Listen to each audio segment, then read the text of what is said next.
What's good? What's good with it? Y'all already know what it is. You tuned in to another episode of Everything Boxing. There you go, talking that boxing again. And yeah, we gonna get it in today. John Kramer off in the building. What's happening with it? T Real 713. What's good with it? Trill Music. What's happening with it? Yeah, it's Monday, y'all. We had an eventful weekend. We got a lot to talk about, a lot going on in boxing, So when you come in the building, make sure that y'all smash on my like button and then, jump in the comments and let me know you in the comments. Let me know you're in the building.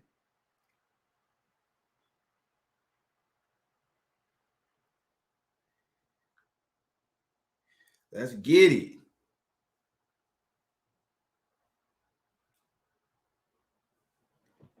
Brown on boxing, salute. What's happening with it? We gonna cook today. Y'all already know we finna cook today. Cassandra Mason in the building. Salute to you, Queen. Dwayne Freeman off in the building. What's happening with it? Leon Robinson, what's good with it? Yeah, Leon, knockout was on point. I told knockout, man. Knockout was on point with that. I didn't see that. I did not see that. But hey, we going, we going to cook on it. And like I said, y'all see it. All the UK fans, they turning on Joshua. And I had told y'all, I said, hey, is they really fans anyway? But we gonna talk about all of that. We're gonna talk about all of that.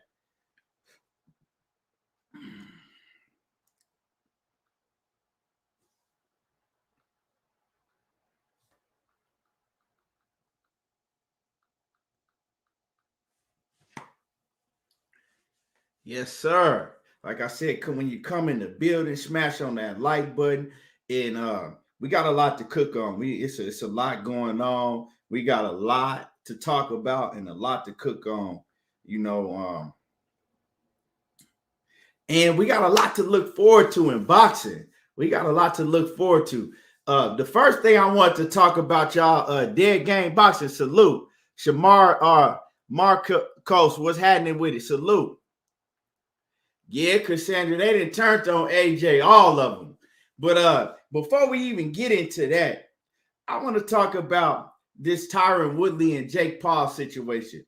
Now, if you didn't know, Tyron Woodley and Jake Paul, they agreed, right? That in front of everybody before their fight happened, they agreed in the press conference that the loser would have to get a tattoo of the other man's name saying I love the, whoever. So basically, if Tyron Woodley lost, he agreed that he would have to get I love Jake Paul tatted on his body. Now, Tyron Woodley initially he didn't get the tattoo. And he tried to tell Jake Paul, I'll get the tattoo if you give me a rematch.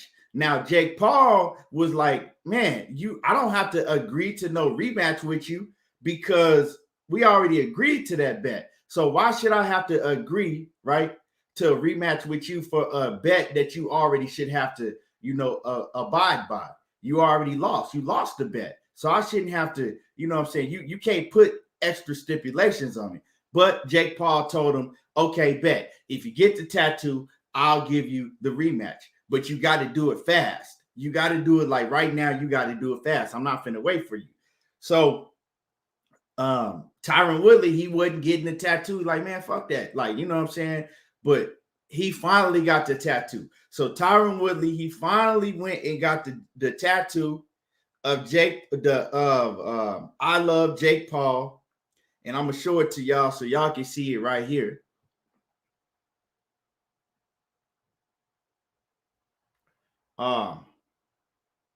If y'all see it right there, that's Tyron Woodley. He got it on his middle finger. So basically, he's saying, hey, F Jake Paul, I got it right here. It looked like, to me, when I was looking at it, it looked like a marker, but he showed like the tattoo equipment and stuff that he got it with. So there it is right there. He put it on his middle finger. First of all, I know that shit had to hurt. That gotta hurt. To get a tattoo right there in your finger. Leon Robinson said that's a ballpoint pen. That's what it looked like to me, bro. And I'm looking at it, and it looked like that to me, right? But he tried to show tattoo equipment, so I don't know. It looked like a pen, to a ballpoint pen or a marker to me, but he trying to say he got it right now. It looked fake too. I feel you, Leon. It looked fake. That shit looked fake to me. But he trying to say he got it. Now, whether he really got the tattoo or whether it's fake or not, people are getting on his helmet. Like people telling him, you've lost your dignity. You did all of this over a fucking, you doing this for a rematch. You know what I'm saying? Calling them all type of names and shit. And my take on the situation is, I don't think he's a damn fool for going, you know what I'm saying, for doing what he said he was going to do, right? He said he was going to do it if he really did it, okay. Well, you kept your man as you kept your word as a man, right? But at the end of the day, now people getting on him and call him all types of fools, and he ain't got no nuts. He lost his dignity and all of that, right? But see, the thing is with the situation is that the way I feel about the situation is that you was a damn fool when you took the bet. And I fuck with Tyron. I like Tyron Woodley. That's one of my favorite UFC fighters of all time, right? But I think he was a fool for taking the bet because we know in boxing, anything goes in boxing. Boxing is a sport to where anything can happen. You know what I'm saying? Yeah, you might have the utmost confidence, but first of all, you never been in the ring. Boxing, you never been in a boxing ring before in a boxing match, right? And you can't take somebody like Jake Paul for granted. So you was a damn fool when you took the bet. You should have never took the bet. You see what I'm saying? You should have never took the bet. Now, for going through with the bet, if it is real, if it ain't fake, it looked fake to me. You know what I'm saying? This shit looked like a pen to me. But if you do or you did go through the bet and really tattoo that on you, well, I mean, to me, I got to respect that as you being a man of your word. Like, you know what I'm saying? Like, I don't know. I guess people, I guess cats don't have the type of, you know what I'm saying, morals and live by the same code I live by. If you say you're going to do some shit, if you bet some shit, you can't back out just because it didn't go your way. You got to do what you said you was going to do. And if you know that you're going to make a bet that if you something happens and it doesn't go your way, right? Well, then don't take the bet. It's as simple as that. I don't understand what the fucking big deal is. So everybody calling Tyron Woodley all type of names and saying he lost his dignity for doing what he said he was going to do. I don't agree with that shit. And then it's crazy because the same people that's getting on his helmet for supposedly doing what he said he was going to do, because like I said, it looked fake to me. But the same people that's getting on his helmet for supposedly doing what he said he was going to do are the same people that were shitting on him when he said he wasn't going to get the tattoo. So now that he got the tattoo, now they done flipped on him, you know what I'm saying? And it's saying the opposite. So like I said, I'm going to show this to y'all again. It looked fake to me. He tried to show the tattoo gun and everything that, you know what I'm saying, that he did it with, but it looked fake to me. Let me see. And what's happening with it? Coach in the building. Big Texas ATX, Cletus Smith. What's happening with it? What's popping? So there it is right here. Let me zoom in. Hold on. Let me get a better shot for y'all. Damn.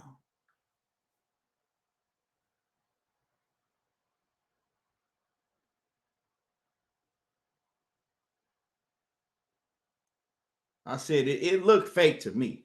That looked like a pen, you know what I'm saying? Marker or something. I don't know. We'll find out though. You know what I'm saying? We'll find out if it's real or not. And with that being said, right? If it is real, let's say if it is real, And Jake Paul, he check it and he, you know what I'm saying, he verifies that it's real. Should Jake Paul give him a rematch now? Because Jake Paul did say, he said, you better hurry up and do it, because if you don't do it like right now or within the next day, I'm not giving you no rematch. So he damn near took a month to do that. You know what I'm saying? He damn near took a month to do it. He took his sweet time to do it.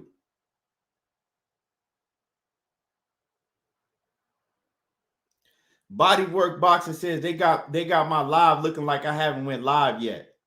Yeah, man. And salute to you. They, like I said, man, once I did a couple lives and I was talking about, you know, some issues that they ain't want me to talk about. Ever since then, half of my shit they don't even put out for people to see it. You know, YouTube, they you know what I'm saying? That's how they work. They work like that.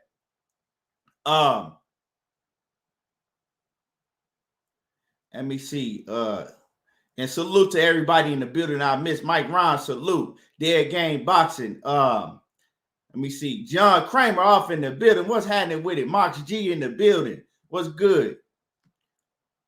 Asante L. What's happening with it? Brandon Jackson. What's good? FBA 7B1. What's happening with it? But yeah. And so y'all hit my like button. As you come in the building, smash on the like button if you ain't smashed the like button yet. Make sure that y'all smash on that like button. But yeah, so if I'm Jake Paul, if he really did get the tattoo, Jake Paul need to give him that run back. You know what I'm saying? It don't matter how long he took. He still did what he said he was going to do at the end of the day. Give him that run back. You know what I'm saying? I would like to see it. It was, you know, I would like to see it. Now, I didn't like how Tyron Woodley was making all type of excuses and saying he won the fight. Because personally, I don't think he won that fight. You dig what I'm saying? Personally, I don't think he won the fight. But a lot of people, you know, were saying that they thought Tyron Woodley won the fight. I was rooting for Tyron Woodley to win the fight, but I didn't bet. I bet against him because I just didn't think he could beat Jake Paul. But now I see if they had a rematch, I think Tyron Woodley might be able to beat Jake Paul, you know? And especially he got the experience. So, you know, he know exactly how it goes in the boxing ring, and he know exactly what he got to do. You know what I'm saying? So, in Tyron Woodley, he got a chin. He tough. So, he not fit. And like I told y'all before the first part, I said Jake Paul not going to be able to fold him like he doing them other dudes. Tyron Woodley, like he's certified. You know, he's certified. I seen him take so much punishment before in the UFC ring. I was like, ain't no way that Jake Paul gonna, you know, get him up out of there. Ain't no way. Ain't no way. So, like I said, smash on my like button. Smash on the like button. In other news, y'all see Oscar De La Hoya out here. Oscar De La Hoya is out here again, and he's calling out Floyd Mayweather again. And the thing with this is like, bruh, y'all fought in 2007. That was what, 2007, 14, almost 15 years ago, right? 14 years ago. Y'all fought over 14 years ago, and you still can't get over Floyd Mayweather beating you. I don't understand that. Let that shit go. Let it go. You ain't been in the ring since 2008, and you calling out Floyd Mayweather still. Now, Oscar De La Hoya is saying, hey, I'll put up $100 million. I'll pay Floyd Mayweather $100 million to fight me. Now, the thing is how you got $100 million to pay Floyd Mayweather? Now, you might be worth $100 million or more, but how do you have $100 million to take out of your pocket to pay somebody? Let me see De La Hoya, Oscar De La Hoya's, what his net worth is. Let me see. They said he's worth $200 million. So, as according to his net worth, he gonna take out half of his net worth to pay Floyd Mayweather. Troy Henry, what's happening with it? Salute. So according to Oscar De La Hoya, he's willing to take out half of his net worth to pay Floyd Mayweather to fight him. Now, he's doing interviews, you know, and he's saying that he feels the greatest he's felt in his whole career. He is in the best shape of his life.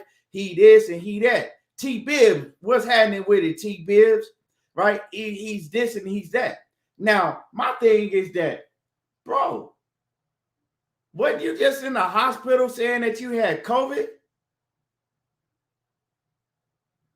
Huh? Huh? Wasn't you in the hospital just saying that you had COVID? So how are you just recovering from a bad battle of COVID that had you in the hospital, and now you on here talking about you feel the greatest you felt in your life and your whole career, you in the best shape of your whole career, and this, like, bro, what's going on? And I believed him when he said he had COVID. You dig what I'm saying? I never doubted that he had COVID, right? But now I'm like, the fuck? And then Dana White comes out and he said that Oscar De La Hoya never had no COVID, right? He said Oscar De La Hoya never had no COVID, right? He says that Oscar De La Hoya lied about COVID. You dig what I'm saying? So it's like, now, did you really have COVID? Because I want to believe Oscar that he had COVID, but how are you just getting out of the hospital, not to just what? You've been out maybe a couple weeks, if that, out of the hospital. Now you saying that you at once, you weighing like 165 pounds. You feel the greatest you felt. You ain't done drugs. He said he ain't did no drugs or alcohol in 6 months, right? He said he ain't did drugs or alcohol in 6 months, and he feel the greatest he's felt in his whole entire career, and he in the best shape he has been in his whole entire career. Right? So I don't like, this shit's confusing me. What y'all think about this whole Oscar De La Hoya situation? And is he serious about being able to pay Floyd Mayweather $100 million to get in the ring with him? And with that fight, even, do y'all think that fight will sell big numbers? Because I hear Floyd and his team are saying, yeah, we'll take that 100 mil, but he ain't got it. We know that he ain't got 100 mil to put up, but if he do, and if he did, yeah, we'll take that smoke. Now, do y'all think this is something that's actually that they can make happen? Or do y'all think that, first of all, Oscar De La Hoya is bluffing, that he got $100 million to pay Floyd? What y'all think about this situation? Because, man, you sounded crazy as hell to me.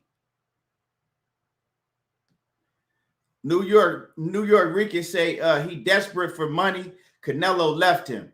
Yeah, man. Ever since Canelo left, dude been like, man, he really been acting real desperate ever since Canelo left. Because if you look at Golden Boy Promotions, he doesn't have one fighter on there that's proven that they can sell.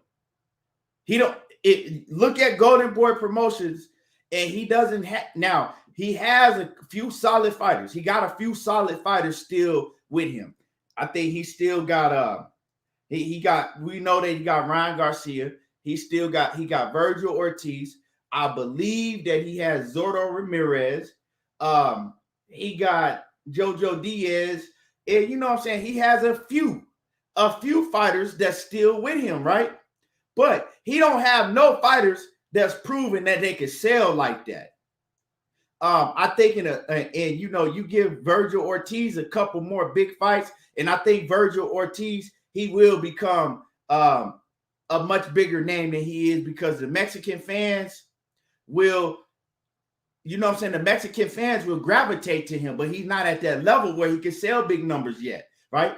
And Leon Robinson, Zordo Ramirez is a beast, but Zordo, when the Mexican fan base and Zordo was really, really gaining that popularity when he was on Top Rank, all of a sudden he got in a dispute with Top Rank and contract issues, and he sat on the shelf for almost 3 years.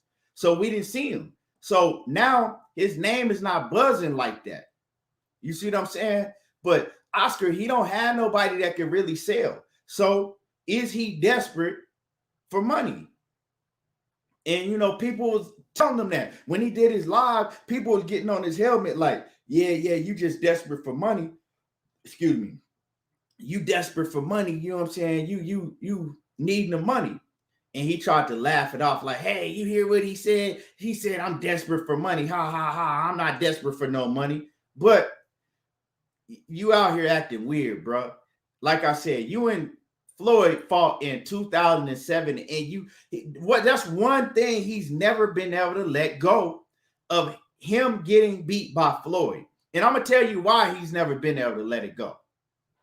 And Sheena, the queen in the building. Salute to you, Sheena. Sylvester 2011. Salute to you. Let me knock out boxing 86 TV off in the building. He said, go Cowboys. We stopping them Seagulls tonight. Let's go. Let's go.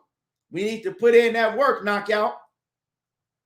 TBE Mayweather 50-0. What's happening with it? So I'm going to tell y'all why Oscar De La Hoya has never been able to get over the fact that he lost to Floyd Mayweather. Is because at one point in time, when Oscar De La Hoya was at the peak of his career, Floyd Mayweather had been begging and begging.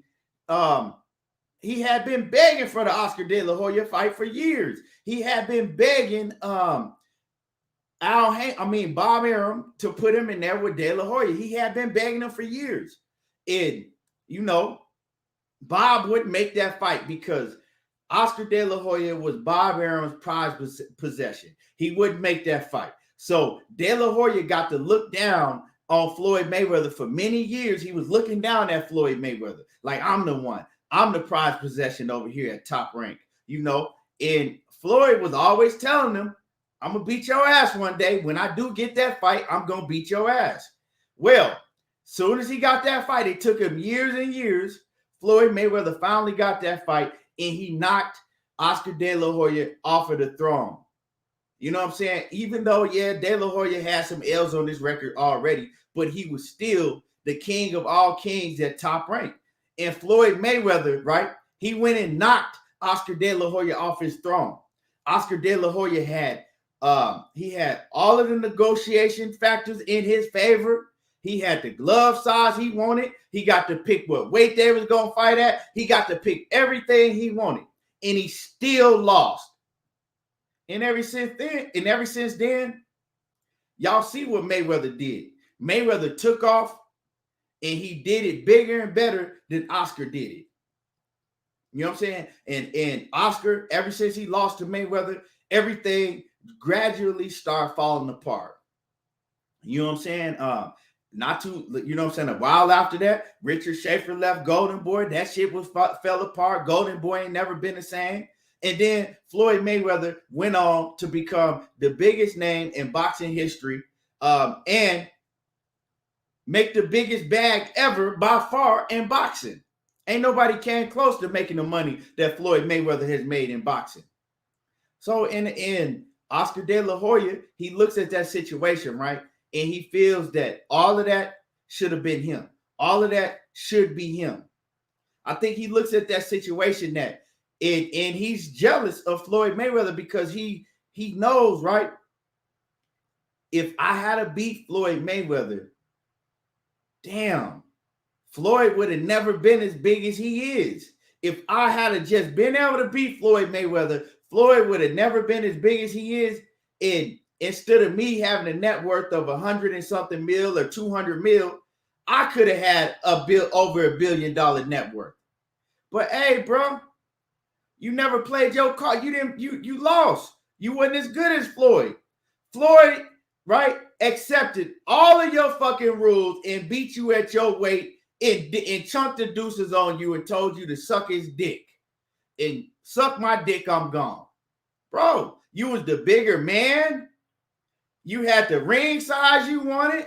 They fought in the gloves you wanted. at the weight that you wanted, and you still couldn't get the job done.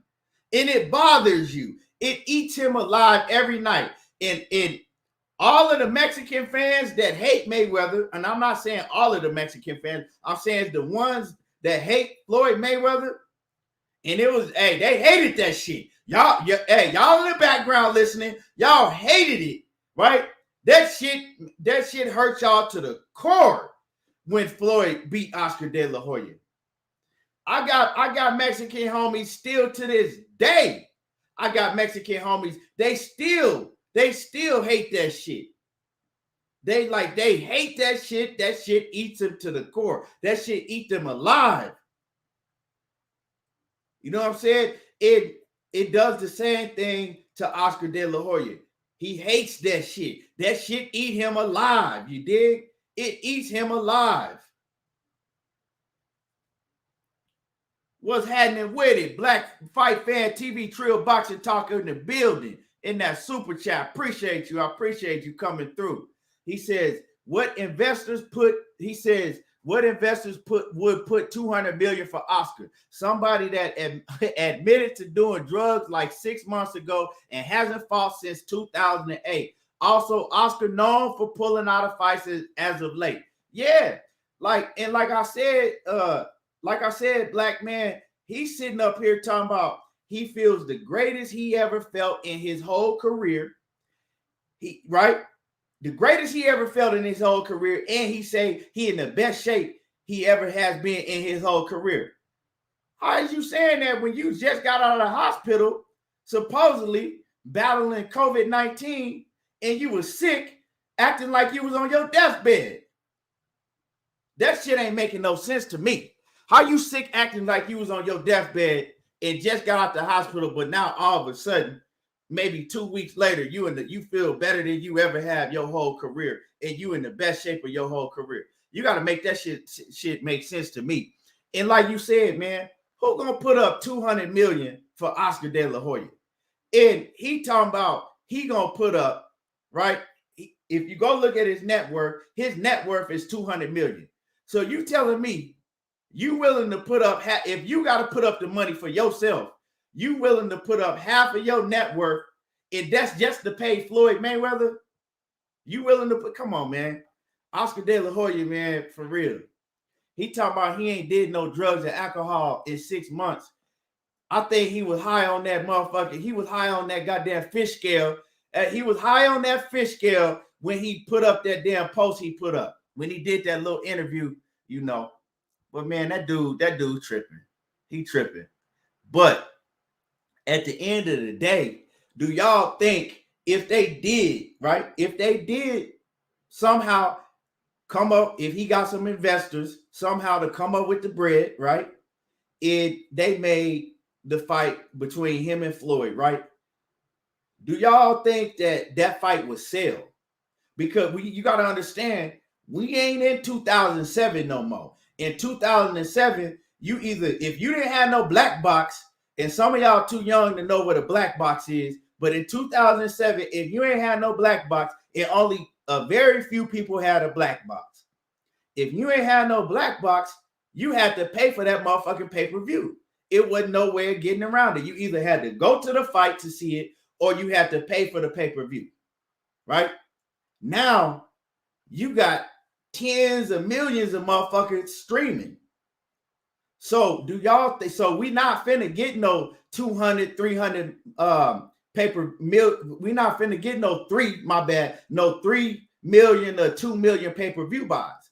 Do y'all think that this fight could do 1.5 million? Because it'll have to at least do 1.5 million at like $89 a pop. You know what I'm saying? For it even to make sense, it'll have to at least do 1.5 million at $89 a pop, and then they'll have to have a large gate, a gate like Tyson Fury and Wilder did. So do y'all think it could do that? Keeping it 100. Let me see what y'all talking about. Let me see. He He said J.A. Dixon say they mad because Floyd won't just stand still and let them punch him. And like I said, I still got cats to this day, and they argue me down talking about, oh, Floyd lost. Floyd ain't lose.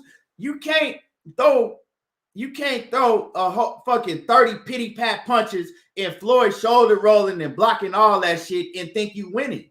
He wasn't hitting nothing. He was hitting Floyd's shoulders and gloves. That shit, you know what I'm saying? That shit looked good to y'all because, you know what I'm saying, y'all was, you know, y'all gonna roll with the Mexican fighter. That shit looked good, but he didn't beat Floyd.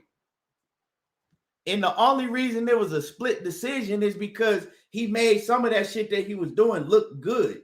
He wasn't landing shit. Big Money, what's happening with it? Lewis Henry, what's happening with it? Mark Ambrose, what's good with it? King Flight 23, what's happening with it? J.A. Dixon say, Oscar was high when Steve Cunningham fought on Triller. Man, Oscar was high as a motherfucker, man. And high, that's an understatement. Shit, that's an understatement. Hey, Oscar had snorted a whole he had snorted a whole 4.5. He had snorted a whole 4.5 when he was more than high. That motherfucker was gone. But he just told you he was high because when he came out and said, well, I haven't did drugs or alcohol in 6 months. No, you high right now when you doing this interview. FBA 7B1, he says, I'll pay 89 for them not to fight and say what's a letdown. Man, that shit, I don't know, man. Like I said, ain't no, like Black said, ain't nobody finna pay for that, bro.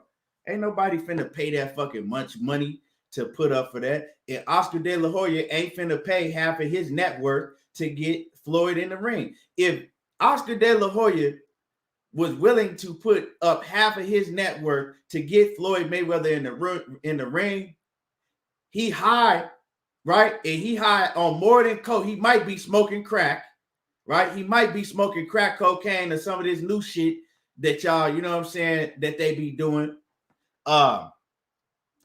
Yeah, and he a damn fool at that. He a goddamn fool at that. Because you ain't gonna get your return in investment. Because like I said, that shit gotta at least do 1.5 million pay-per-view buys at about 89 a pop. And then you still gotta get a sold out in a high-ass ticketed live gate. The Fans Corner, what's happening with it? DP Rocker, what's happening with it? Macados, Mac of the South, what's happening with it? Yeah, so, you know, De La Hoya, he out here tripping again.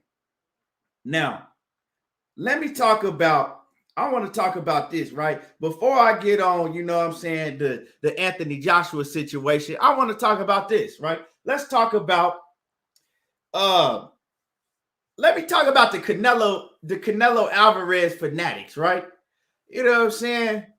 Let's talk about the Canelo Alvarez fanatics. And my man Money, man, he got him going. He got him going. Now, they out here. So if y'all seen Callum Smith, right? Valentine salute. If y'all seen Callum Smith, he had a knockout of a dude that's, you know what I'm saying, I don't want to call him a nobody, but he had a knockout against an opponent that ain't nobody never seen or heard of before.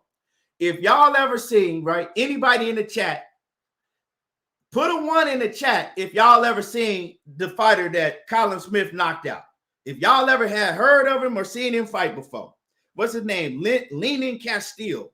Let me know if anybody in here ever knew who Leaning Castile was. I'll wait. You know what I'm saying? I'll wait. Because they trying to make it, these Canelo fanatics, they trying to make it like Leaning Castile, a fighter that ain't nobody never seen, never heard of. His record at the time was 21 wins. He had 3 losses and 1 draw. And if you go down, he lost to Bivol already. He had lost to Marcus Brownie. And then the rest of the dudes that he had fought, I ain't never heard of, right? A bunch of fights in Mexico. So, Leaning Castile, if anybody ever heard of him, let me know. right? So now the Canelo Alvarez diehard fanatics, like I said, I'm a fan of Canelo because I think that he is I think he's an excellent fighter. I ain't gonna sit up here and tell you that Canelo ain't this and he ain't shit and fuck. I'm not gonna sit there and say that, right? I'm not gonna say that because the motherfucker can fight. The hell is that? He can fight. He got skills. He got some of the best skills in boxing, hands down. Can't nobody argue with me and tell me that Canelo ain't got skills, that he can't fight. But the thing is, right, is his diehard, I'm talking about fanatics, right? These fanatics, because most of you motherfuckers, they don't know shit about boxing. Like I continue to say, all they know is Canelo. That's all they want to hear is Canelo. All they know is Canelo. They don't know shit else. Just Canelo this and Canelo that, right? So it ain't nothing wrong with being a fan of Canelo. But come on, get off the bullshit. You know what I'm saying? Get off the bullshit. Somebody can tell these motherfuckers that Canelo climbed to the top of Mount Everest. All he had on was a goddamn wife beater and boxing trunks. He ain't had no climbing gear. He climbed up that motherfucker with his raw hands, right? In negative 350-degree weather, right? He didn't freeze. He made it all the way to the top, right? Then he ran down that bitch. And he fucking ran all the way to the goddamn T-Mobile Arena and knocked out Abner Yildirim. All in the motherfucking day's time, and they'll believe that shit. Yeah, I believe it. Canelo did it. Yeah, Canelo did that shit. Hell yeah, Canelo's the fucking best. Come on, man. They'll believe anything. Then the next day, he went and fucking jumped into the goddamn Mediterranean Sea. He ain't had no motherfucking tank on or nothing. You know what I'm saying? He held his breath in and swam through the whole motherfucking sea, and he did it in less than a day's time. Canelo did that shit. So with that being said, he's finna come out here and he's gonna knock out Caleb Plant within 3 rounds. And I guarantee it. I guarantee it. Canelo did that. Canelo's the best. He gonna knock out Caleb Plant in less than 3 rounds because who else can climb up Mount Everest with their bare hands and all he was wearing was a wife beater and his boxing trunks in negative 350-degree weather. You know what I'm saying? He didn't freeze, and then he ran back down to that bitch. He ran down the motherfucking Mount Everest, thousands and thousands and thousands of feet up in the air, right? And ran all the way to the T-Mobile Arena and knocked out Abner Yildirim. Yeah, he did. He did it. Hey, y'all motherfuckers, y'all be crazy as hell. But like I said, I'm a fan of Canelo, but some of y'all diehards be going overboard. Now, the new narrative, right? The new narrative, because I'll be, you know what I'm saying, I'll be listening, you know what I'm saying, and y'all go sub to Money Brown. Y'all go sub to my brother Money Brown, but Money Brown got him going. He got him over there going. You know what I'm saying? Hey, he got him going. I'm looking in the comment section and they just saying all type of shit. They like, yeah. So now all of a sudden, not Yildirim, this dude, what's his name? Lenny Castillo. I think that's his name. Lenin Castillo, the dude that ain't nobody heard of before he fought Colin Smith, right? The dude that already had got whooped by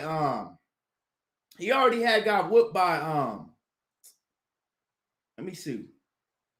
He got whooped by Demetrius Bivol already had whooped him. Marcus Brownie had whooped him. And then everybody else he fought, like I said, is dudes from Mexico, right? So everybody is now rolling with the narrative that oh my God, did you see what Colin Smith did to Lenin Castillo? That just proves that Canelo is on a whole different level. Look what he did to Lenin Castillo. Did you see the knockout? Oh my God. Did you see the knockout? He just this and he just that. Colin Smith, that proves Colin Smith is right behind Canelo Alvarez at 168. Can't nobody else beat Colin Smith at 168. Did you see what he just did to Lenin? what the fuck his name is, Liam Castile. Now that's the narrative that everybody rolling with, right?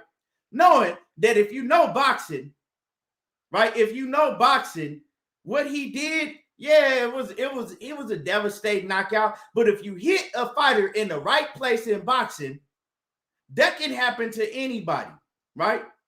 So let me see, okay.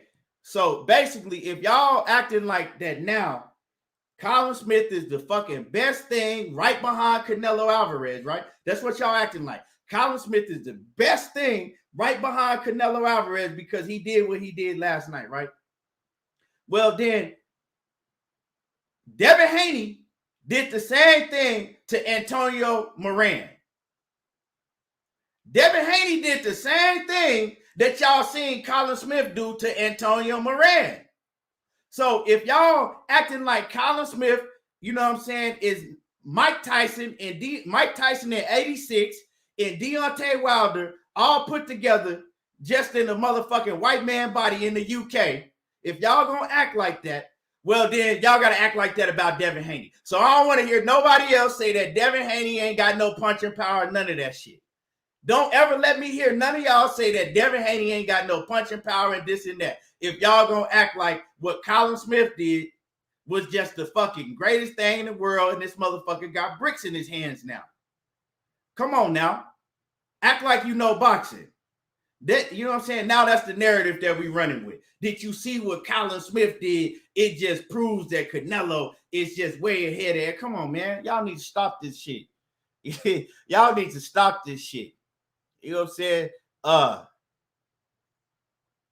Yeah, y'all crazy as hell. Miggy Live says they messing with y'all, bro. They trolling y'all. He said y'all don't take that serious.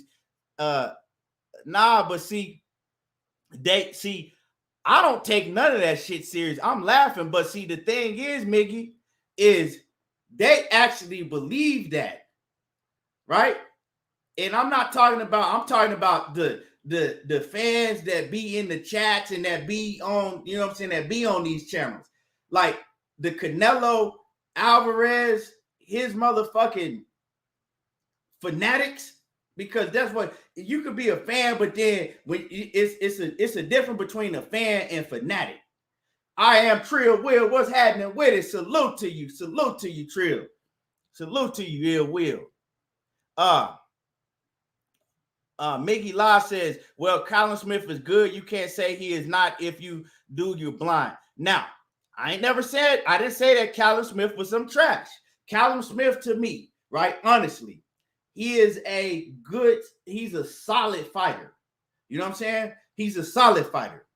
You know what I'm saying? He's a solid fighter. He's not no trash fighter. I ain't going to say that he's trash. He's solid. And I gave Canelo credit for beating him. I said, you know what I'm saying? Y'all got to give Canelo credit for beating Colin Smith. He was a champion that had a real belt, and he's a solid fighter. Now, he ain't what they trying to make him out to be now. And then, if y'all want to tell the story, right, they want to, Colin Smith is this, and Colin Smith is that now, and it just proves that Canelo's on another level. Okay, well, let's tell the whole story. Well, Colin Smith said that he was killing himself making 168. So if we're going to talk about it, well, let's talk about the whole story, right? If we're going to give him credit and act like he Deontay Wilder and Mike Tyson in 86 all rolled up in one, now that he knocked out Lenin Castile, right? Well, let's tell the whole story, y'all, because that's what I do. I'm not going to leave half of it there. Let's tell it, okay? Let's give him credit for that, okay? But now let's tell the whole story. Did he not say that he was killing himself making 168 pounds? He said he was absolutely killing himself. He said he had to move up because he was killing his body, right? He was causing so much damage to his body, draining himself to make 168 pounds, right? That's what he said. Now, we also know that Canelo Alvarez made Colin Smith fight him on short notice. He only had like 4.5 weeks. He only had 4.5 weeks to prepare for Canelo Alvarez.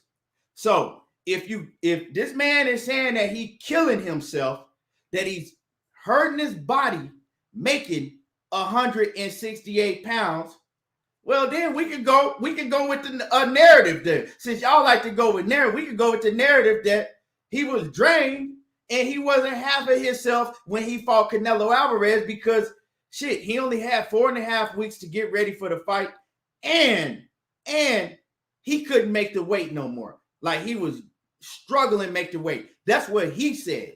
So which one we gonna go with? Now he's saying he's calling out Canelo to fight him at 175. He says that he feels much stronger at 175, and he's a much different fighter at 175. That's what he's saying. So he's saying he's daring Canelo to come up to 175 and get the smoke. Now, so what narrative do y'all want to run with? You know, since we putting a whole bunch of sauce on him, knocking out a dude clean knockout, a guy that we never heard of. Because like I said, the same people that's putting the sauce on Callum Smith is the same people that'll go and say that Devin Haney ain't got no punching power. Devin Haney did the same exact thing that Callum Smith did when he fought Antonio Moran. So does that mean that Devin Haney got Wilder and Tyson and Mike Tyson 86 punching power too? Make this shit make sense to me. Or does it mean that, you know, you catch somebody clean in the right spot on the chin, that anybody can suffer a devastating knockout like that? Which one does it mean? Miggy Law said, yeah, that's true. He said that he took the fight. He didn't have to take it at 175. I feel like Canelo still takes it. And I'm not even saying that if Canelo go to 175, he can't beat Callum Smith, because I still think that he beats Callum Smith at 175. You know what I'm saying? I ain't finna let him take that excuse, because his motherfucking stupid looking ass shouldn't have gotten in the ring and took the fight.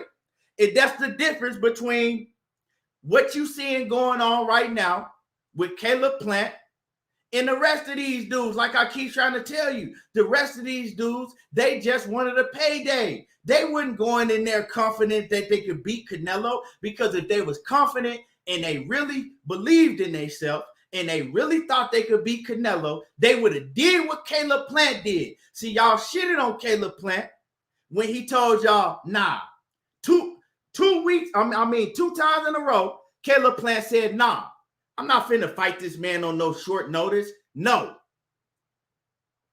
I am confident in myself.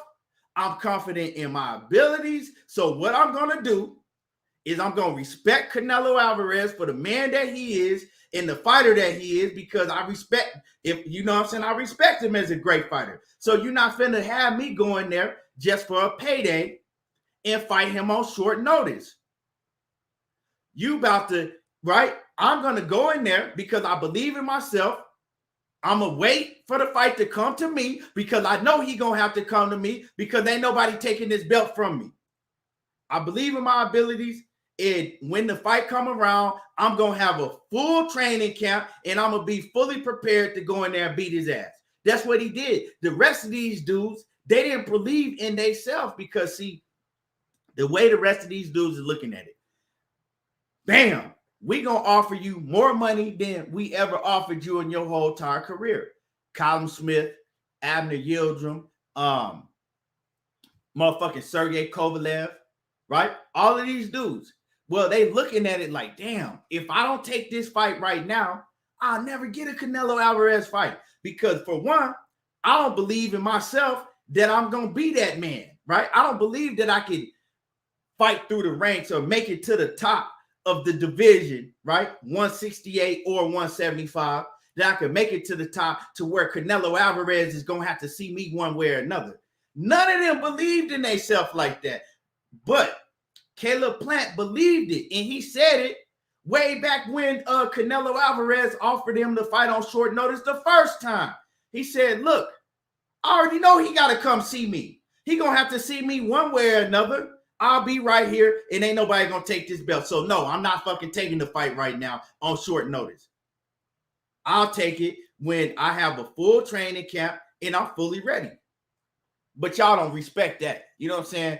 Y'all don't respect a man that believes in himself. Y'all laugh at him because he's saying, and it's crazy because the Canelo fanatics, some of them are offended, and the other ones are laughing and pointing at Caleb Plant, laughing like some hee-hee-ha-ha shit, because the man is telling you that he gonna whoop Canelo, that he's confident that he's gonna whoop Canelo. And some of y'all are actually offended by Caleb Plant being confident in himself. What kind of bullshit is that? How are you offended or laughing at another man because he's confident in his abilities? Is he supposed to go in there like Kovalev did, with his head down, talking about, oh, I'm just thankful for the opportunity that I'm getting? Or Yildirim ain't even said one time he was gonna beat Canelo because he knew he wasn't. Or Callum Smith or all these other dudes that Canelo been fighting. That's, oh, I'm just thankful for the opportunity. Was he supposed to be that same way? Don't y'all want to see a great fight? Nah, y'all don't want to see no. See, what y'all want to see is y'all want to see Canelo get in there and knock out somebody in, you know what I'm saying, 3 rounds. Because most of y'all ain't real boxing fans. I want to see a great fight. Win, lose, or draw. You know what I'm saying? I want to see a great fight. If Canelo go in here and beats I pick Caleb Plant to win, you know what I'm saying, a close fight. But if Canelo wins, I'm giving Canelo all of his respect. Whether y'all do or not, I can't tell no another man what to do. But I'm going to give him all his respect, because to me, that is a very, very tough fight for Canelo. But come on. Y'all got to ask yourself this. Some of y'all got to ask yourself, you know what? Am I just a Canelo fanatic fan, or am I a boxing fan? Because, hey, if you just a Canelo fan, you don't know shit about boxing, and you're not going to be nowhere around if Canelo lose, or once Canelo ain't in the sport no more. I'm going to still be right here. And salute Juan Ramos. What's happening with it? Yeah, they be, and like I said, a lot of Canelo died. We got Canelo fan, but then you got the fanatics. The fanatics, they believe that shit. Like, you know what I'm saying? They believe that shit.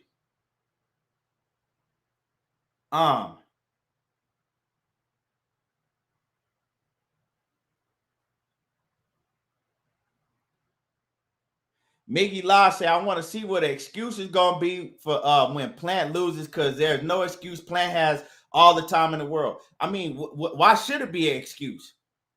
And I don't want to hear no excuse when Canelo lose, if he lose. It shouldn't be no excuse neither way.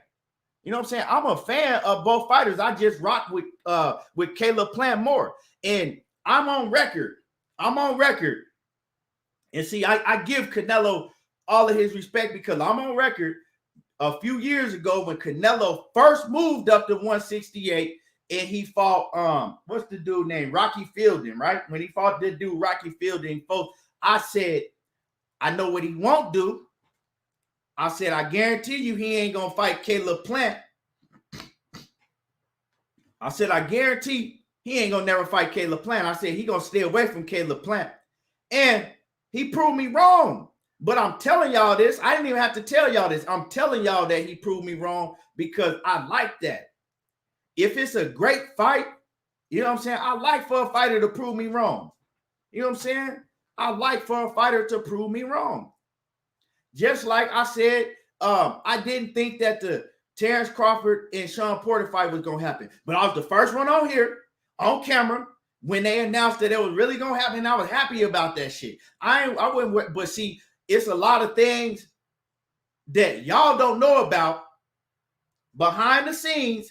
Everything that I told y'all in that video when I told y'all that fight wasn't going to happen, everything that I said was 100% fact.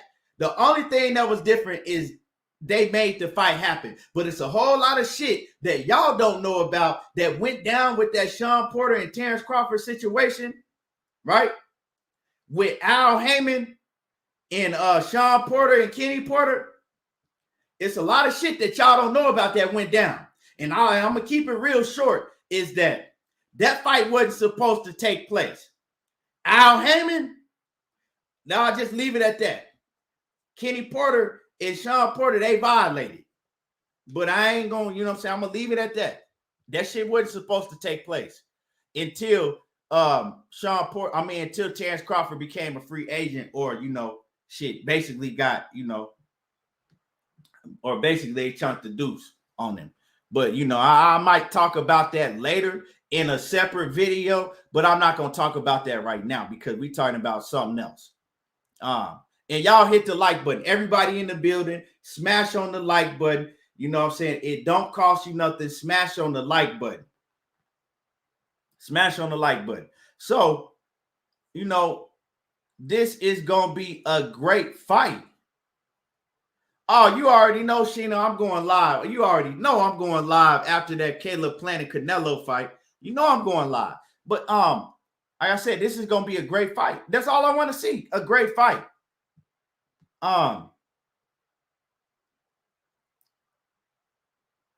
Robert Morales says, Sweet Cheeks get knocked the fuck out. 10th round is out.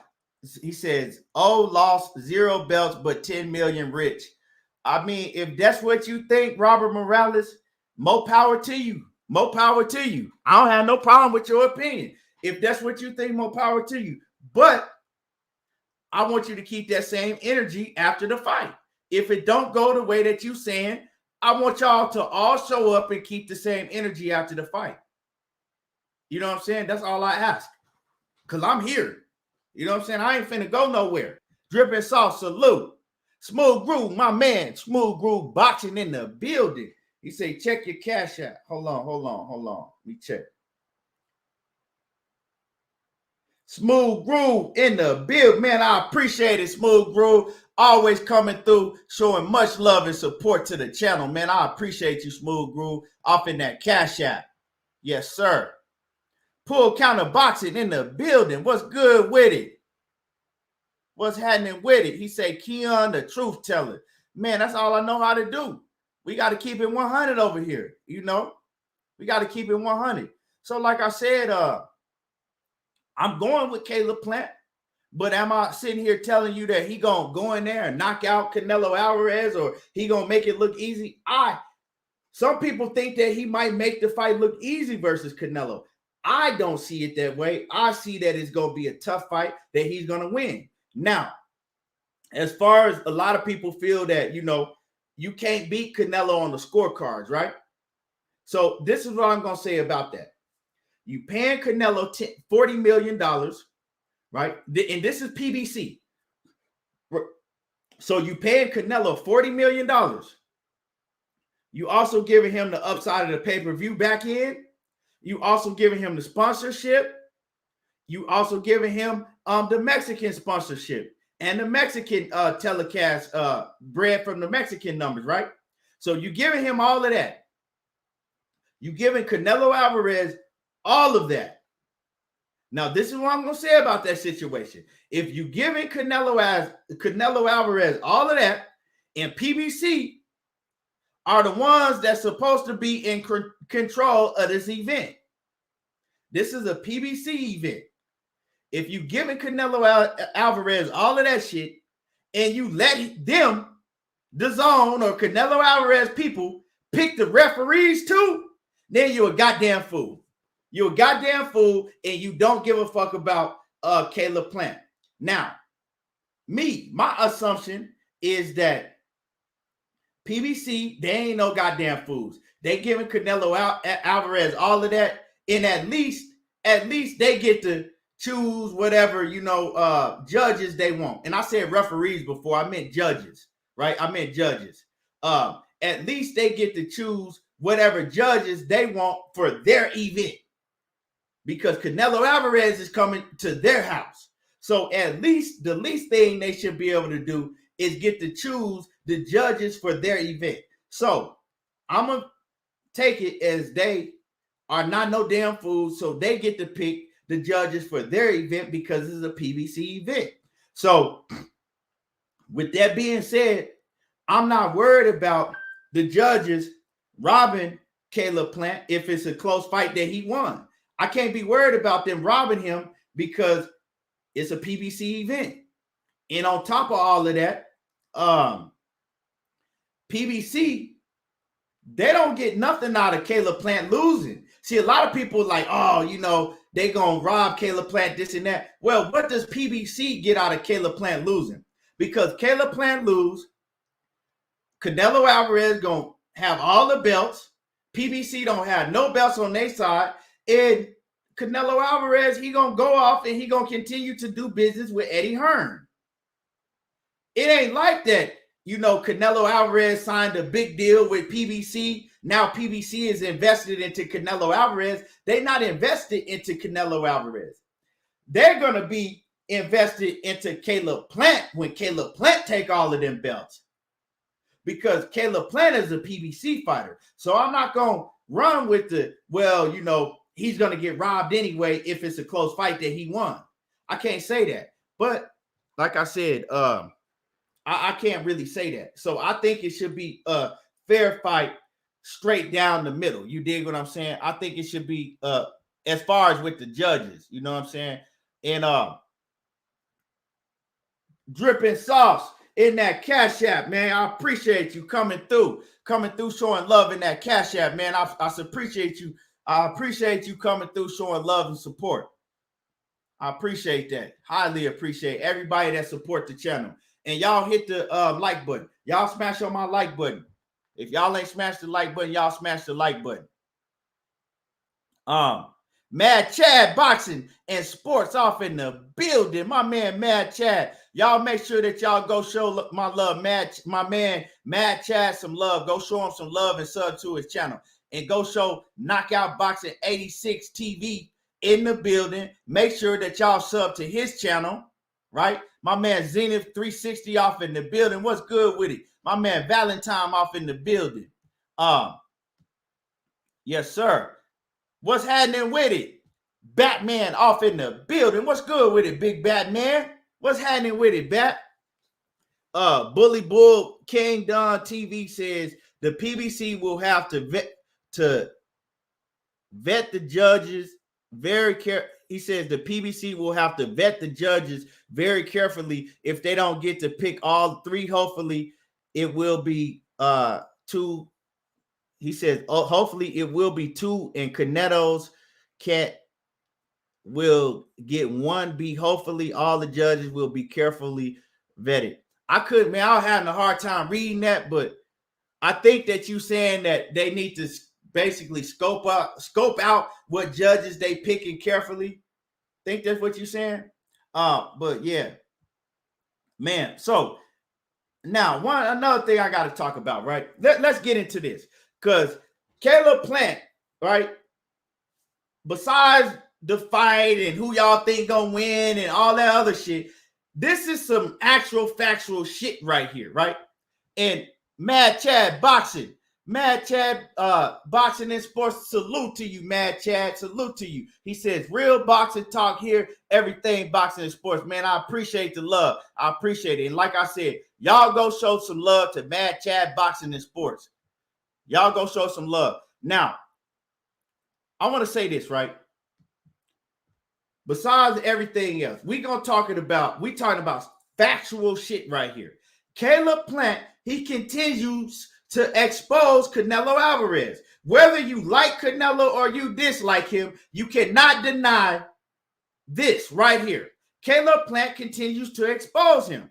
Canelo Alvarez's fans, I even heard Robert Garcia, back in Canelo Alvarez, when Canelo Alvarez says, I did what I did because he called my mom. He called, basically, he was talking about my mom when he said motherfucker. You never say that about nobody's mom, so that's why I did what I did. It had nothing to do with nothing else, right? That's what Canelo fans, his fanatics is going with. That's what Canelo's going around saying, and that's what a lot of these people on the internet, even Ellie trying to act like, oh, well, it was a language barrier. So Canelo did really think that he said something about his mom because it was a language barrier. And when it first happened, I did a live and I said, well, maybe it was a language barrier. Then I said it couldn't have been a language barrier because now I remember him saying the same thing to Demetrius Andrade, right? And then he said the same thing, but he actually emphasized it and let you know that he was telling Daniel Jacobs, nah, fuck your mom. Not motherfucker, but he told Daniel Jacobs, fuck your mom, right? So my man Caleb Plant, he continues to expose him. So let's take a look at this, right? So for anybody that's saying that it's a language barrier or, let's listen to this. Let me pull this shit up. So I want to see how y'all gonna try to deny this. I want to hear a good explanation for one of y'all to deny this shit. Talking about my mom, he said, you motherfucker. So you pass the line right there. I'm gonna fuck you out right now, motherfucker. Right now, motherfucker. You misunderstood that he didn't offend your mother. No, he said, you motherfucker. I understand really well. Now I understand English. So, no tengo nada que decir. Solamente como lo voy a decir en español para que todos se me entiendan porque es puro mexicano. Que chingue a su madre. Chingue a su madre. What he just said, what y'all just heard him say, he told what y'all just heard him say right there in Spanish, right? He said in Spanish, he told Daniel Jacobs, fuck your mother, right? That's what that means in Spanish. Fuck your mother. Now, and then they told him to say it in English, and he said, nah, I ain't gonna say it in English. Y'all know what I'm saying, right? Now let's go. Let's listen to it again. Everybody understands, and you understood. Everybody understood. So you're not gonna say it in Spanish? No. He said, if he talking about my mom, he said, you motherfucker. So you pass the line right there. I'm gonna fuck you out right now, motherfucker. Right now, motherfucker. You misunderstood that he didn't offend your mother. No, he said, you motherfucker. I understand really well. Now I understand English. So, no tengo nada que decir. Solamente como lo voy a decir en español para que todos se me entiendan porque es puro mexicano. Que chingue a su madre. Chingue a su madre.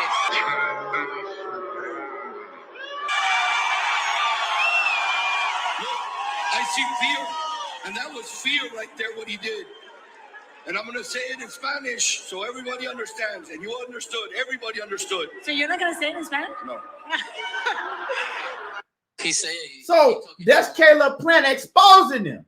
He exposing him. So it's either what is he a liar or is he a hypocrite? Or is he both? Because to me, he's exposing him for being a liar and a hypocrite. He's exposing Canelo for being a liar and a hypocrite, right?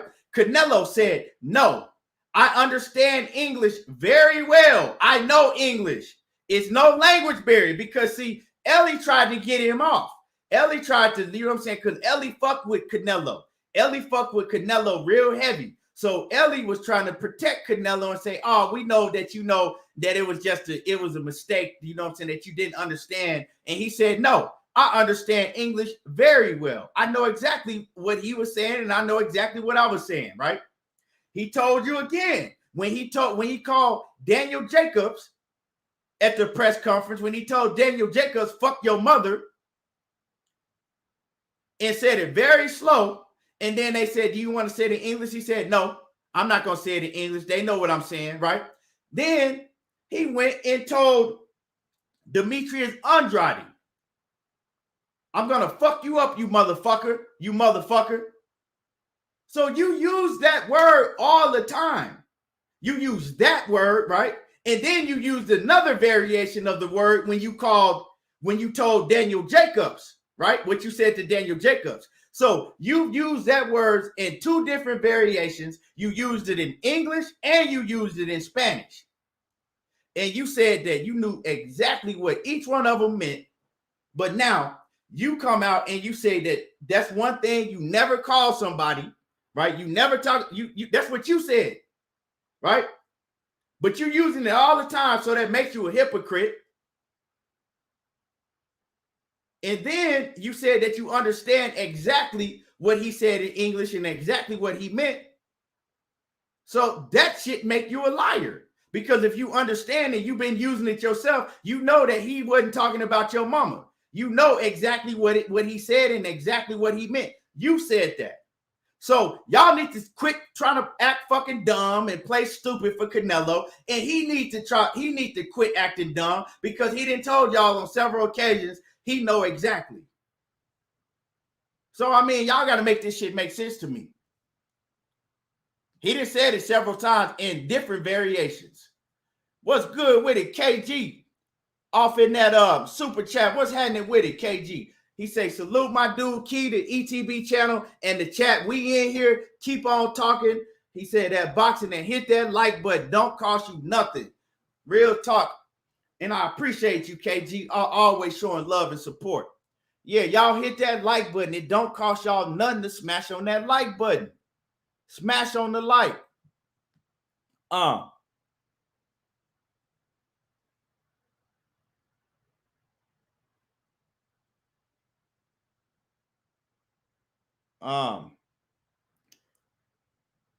Xena 360 say Andrade was polite to Canelo, but he treated him with nothing but disrespect. Then played victim when Caleb returned the heat.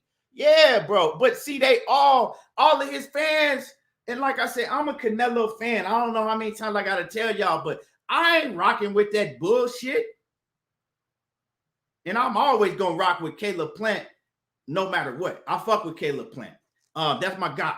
You know what I'm saying? But like that shit is like, just keep it 100.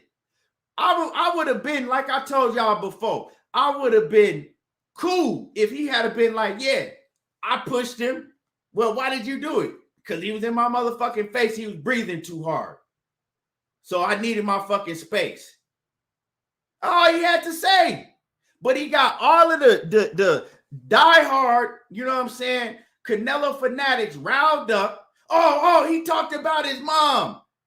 Making y'all roll with this fucking narrative when y'all know good so fucking well he ain't talked about nobody mama, right?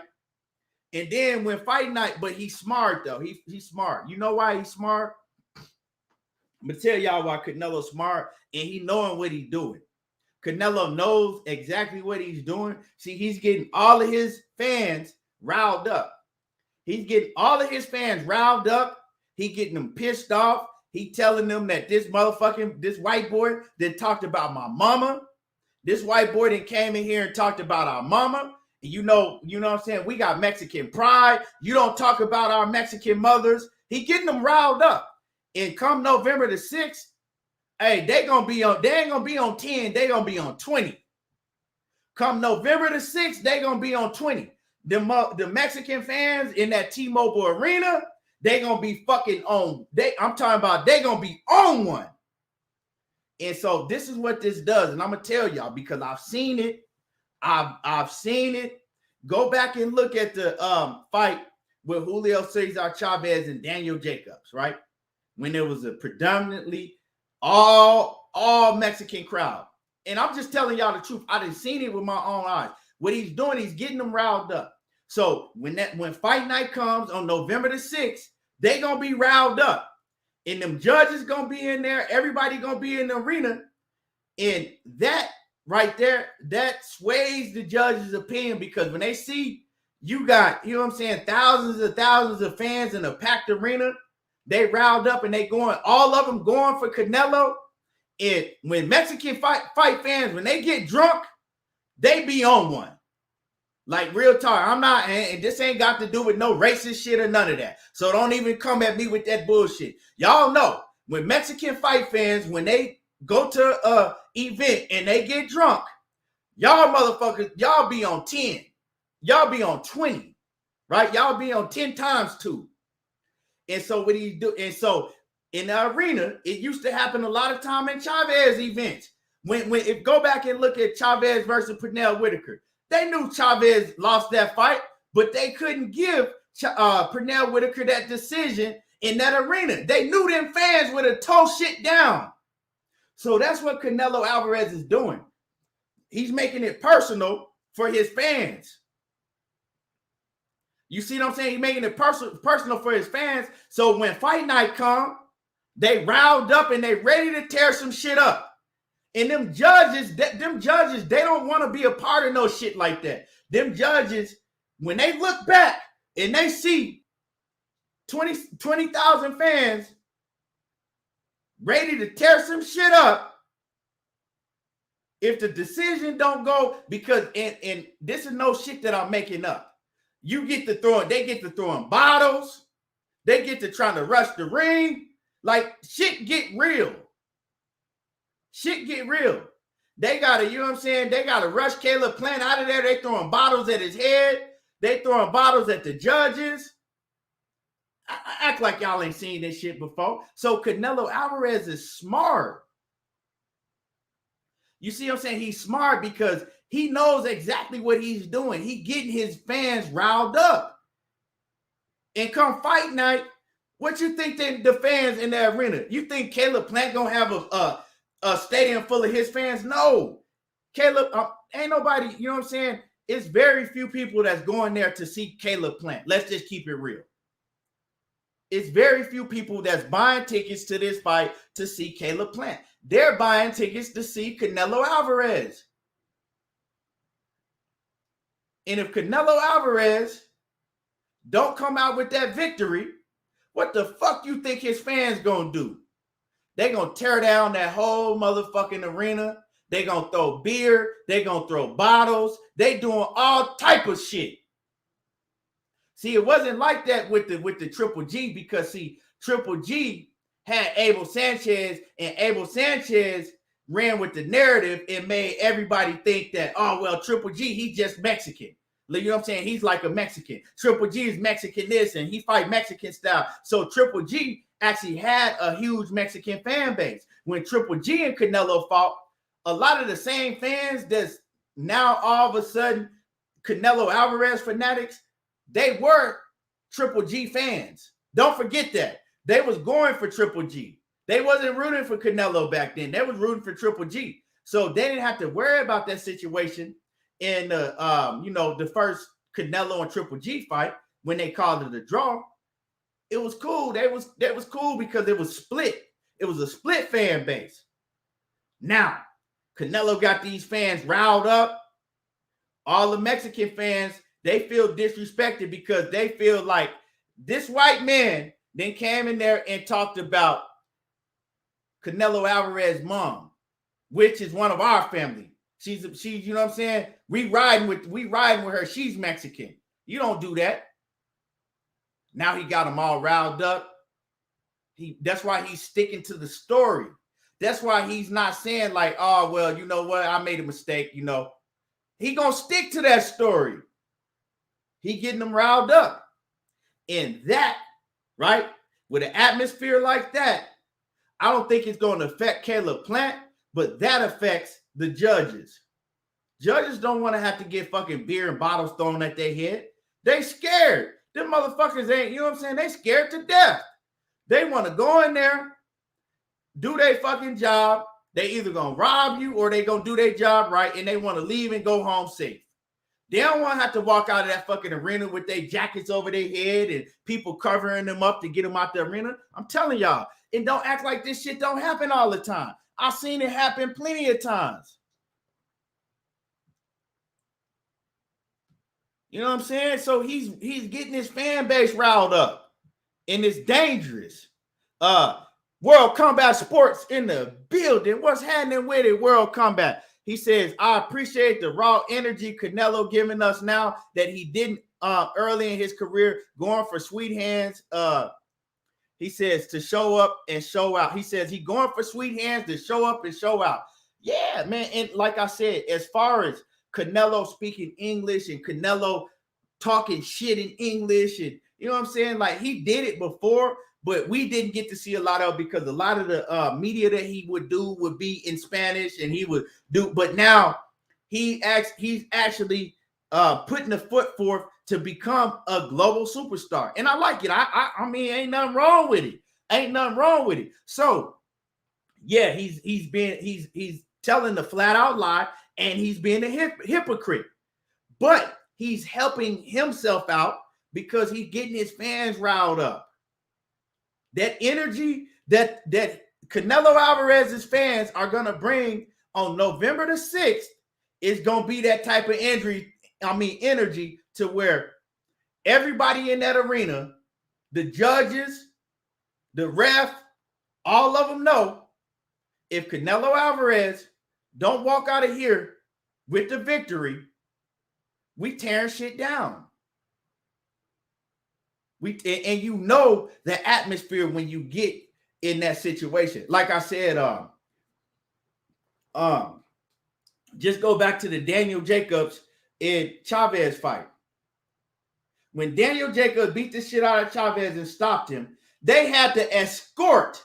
That shit was in Phoenix, Arizona. It was nothing but Mexicans in the crowd. They was turned up, drinking beer. And when the fight didn't turn out like they wanted it to turn out, with nobody in Phoenix, Arizona going to see Daniel Jacobs, everybody was there to see Julio Cesar Chavez. Whether he was washed up or not, they didn't give a fuck. They was going to see Chavez. And when that fight didn't turn out like it was supposed to do, what happened? They tore that fucking whole arena down. They threw beer bottles. They had to escort Daniel Jacobs out of there. Shit get rough like that. I'm telling y'all.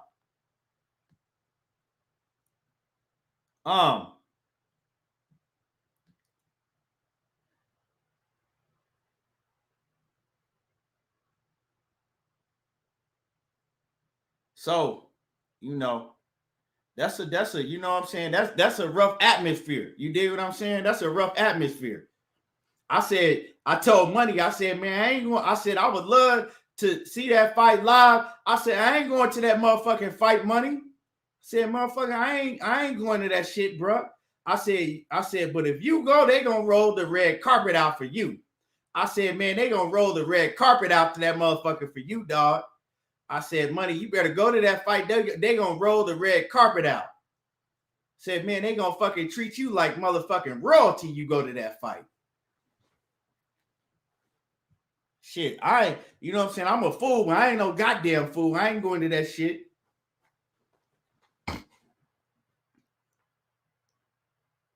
Bobby Quan said, your partner Mexican, he was going for Jacobs. He knew Chavez wasn't gonna win. I mean, everybody in that audience should have known Chavez wasn't gonna win, but I mean, that is few and far between. You could find me a Mexican that was going for Daniel Jacobs over Chavez.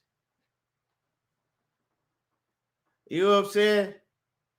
You see what I'm saying? That shit would be few and far between.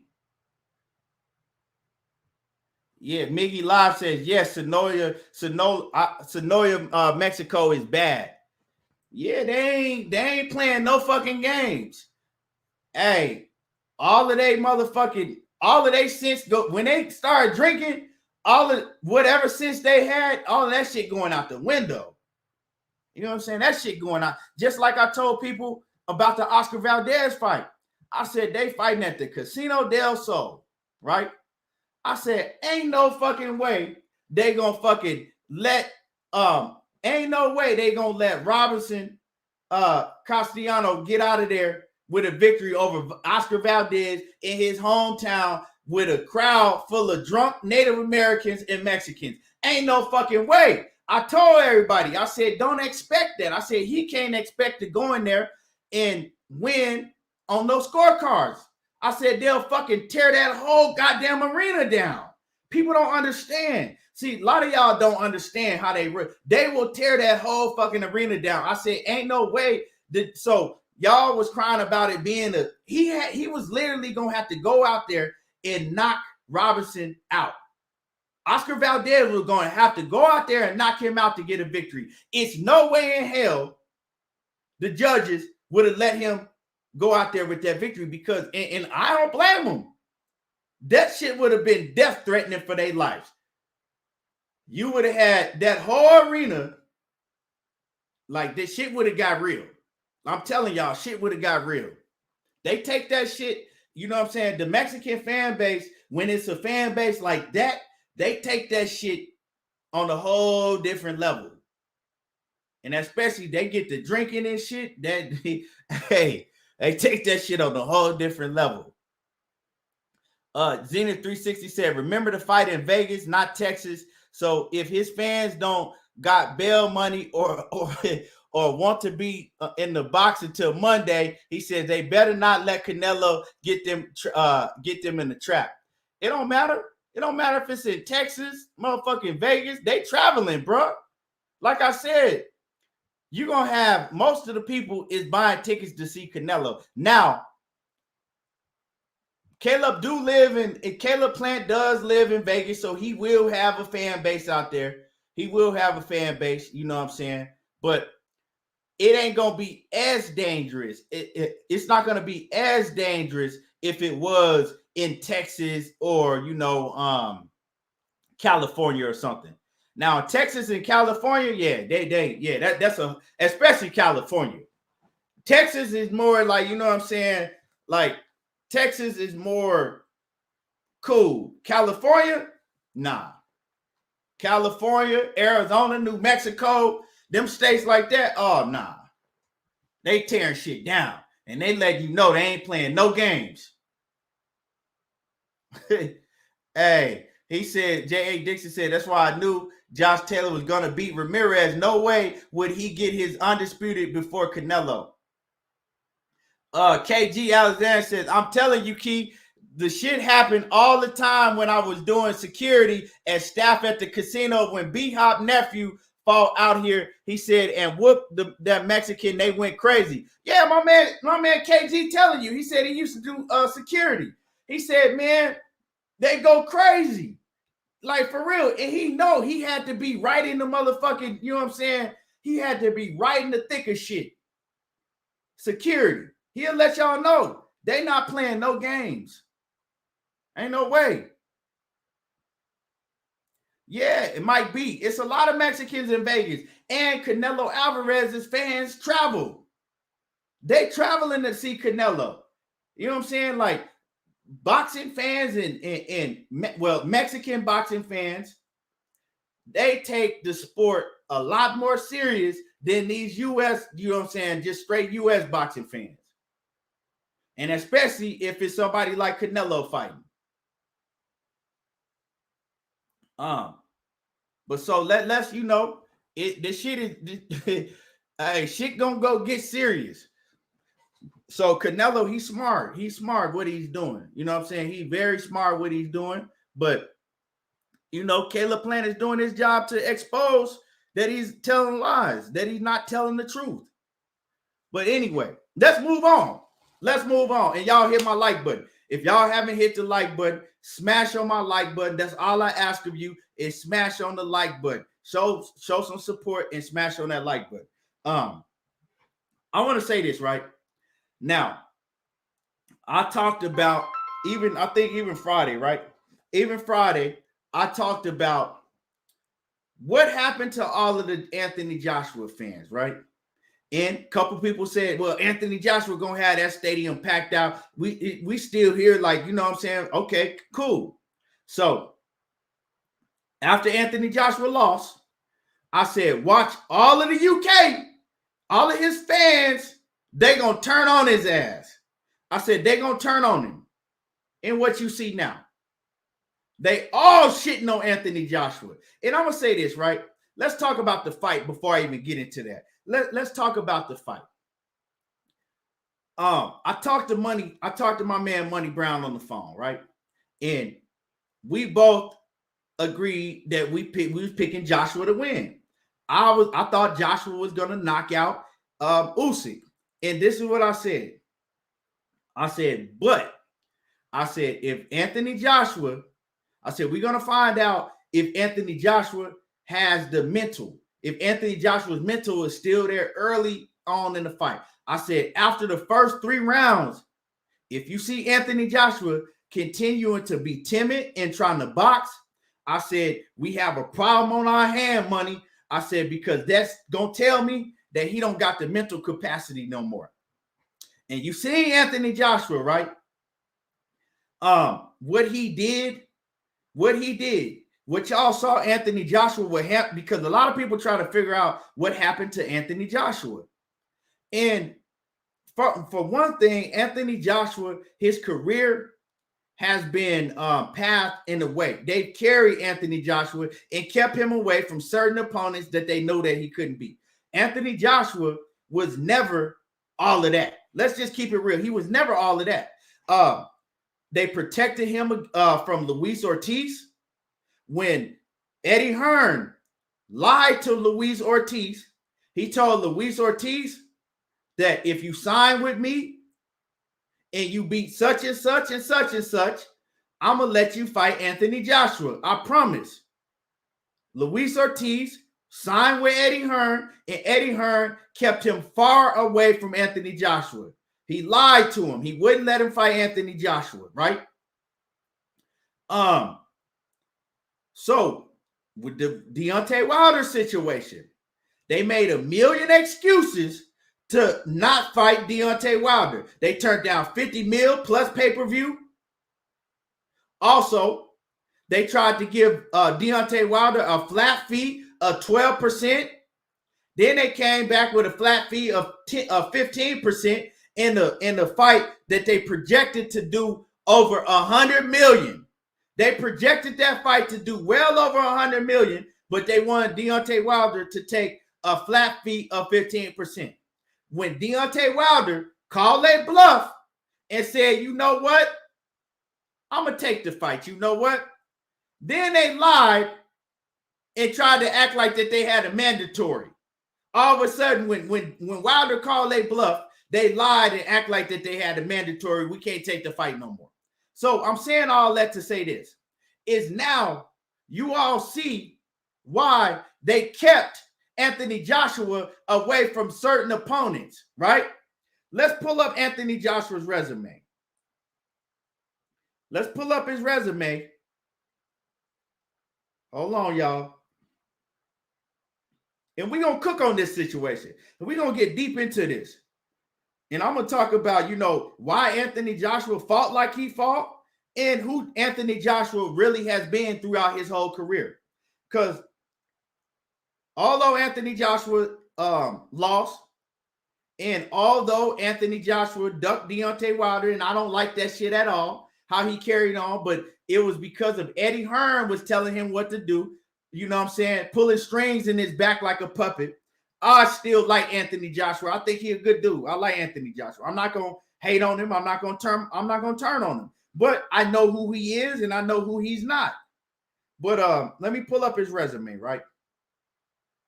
Pull up his resume. Because people try to say that Anthony Joshua, he's fought the best of the best and he has the best resume out of everybody, okay? We're going to start from Dillian White. He fought Dillian White. Dillian White at the time had, I think, 16 fights. Dillian White had 16 fights under his belt at the time. And Dillian White was still learning, making the transition from kickboxing. So a lot of people don't know. Dillian White, he didn't really have no amateur career. He came from kickboxing, and Dillian White was making the transition from kickboxing. And he was still getting his feet wet when he fought Anthony Joshua. Now, Dillian White to this day still sucked to me. Dillian White to this day, all Dillian White is a dude that has punching power with horrible footwork. And you know what I'm saying? He's like Rolly. If you know who Rolly Romero is, Dillian White is the heavyweight Rolly. That's basically what it is, what he is. Then they paid Charles Martin $7 million. And y'all hit my like button. They paid Charles Martin $7 million, right? They paid him $7 million to lay down. Let's keep it 100. Charles Martin, Charles Martin, he's all right. He cool. But if you go back and look at the fight, Charles Martin stood right in front of Anthony Joshua and let Anthony Joshua tee off on him. But Charles Martin admitted, he said, shit, I just wanted the money. You go from making Charles Martin hadn't made $100 million in his career at that point in time yet. So you go from making in the probably 60, he probably hadn't made no more than 60,000, all the way to 7 mil or whatever I think they paid him around 7 mil in one night. You ain't gonna take that shit?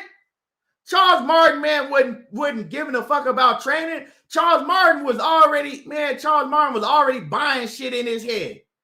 All I gotta do is hop in. I ain't thinking about training. I ain't taking this shit serious. Charles Martin was thinking about the cars and the mansion. And if y'all remember, Charles Martin lost his fucking mind after that. Talking about, I am a god. I am a king. After he lost to Anthony Joshua, Charles Martin was up in that hotel, high as a motherfucking kite. He was tripped. I am a god. I'm a king. I'm a god. Charles Martin was tripping. He got that fucking money and lost his mind. He was all, you know what I'm saying? Charles Martin, a nigga from St. Louis. He had never seen that type of money in his life. So they paid Charles Martin for that belt. Then he fights Dominique Brazil. Well, he went to war with Dominique Brazil. Dominique Brazil touched him up. He touched Dominique Brazil up. And he finally got Dominique Brazil. Yeah, you know what I'm saying? He finally got Dominique Brazil up out of there in like the 7th or 8th round. You know what I'm saying? He beat the shit out of Dominique Brazil, but he had a tough fight with Dominique Brazil. Dominique Brazil in that fight showed that you could touch up Anthony Joshua, right? Dominique Brazil, shit, he caught Anthony Joshua a couple of times in that fight and rocked him. You know what I'm saying? But so, and don't forget, that's the same Dominique Brazil that Deontay Wilder came and knocked out in what, 2 rounds? Blitzed him, knocked him clean out. When Anthony Joshua fought him, it was a stoppage. The referee had to get in between them and stop it, right? Yeah, Brazil had Anthony Joshua hurt. Brazil couldn't fuck with Wilder. Wilder walked through him like a god. Hey, yeah, J.A. Dixon, he was talking about something. I walked this earth like a god. Yeah, man. Well, shout out to hey, man, for real. Dude was tripping. Dude was tripping after he got that. He didn't care about that L he took. He didn't care. He like, shit, I'm rich now. You make a motherfucker rich overnight? You think I'm giving a fuck? They give me 7 mil, I'll go in there and fucking lay down for Anthony Joshua right now. 7 mil? I'll go in there and take a, you know what I'm saying? Take a blow from Anthony Joshua right now. What you talking about?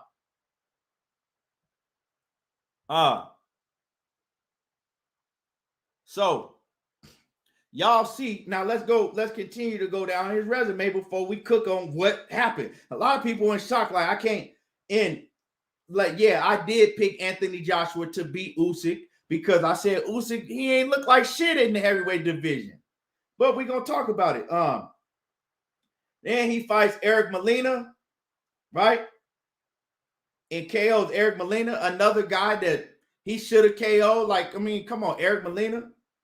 I think, shit, Wilder knocked Eric Molina out too.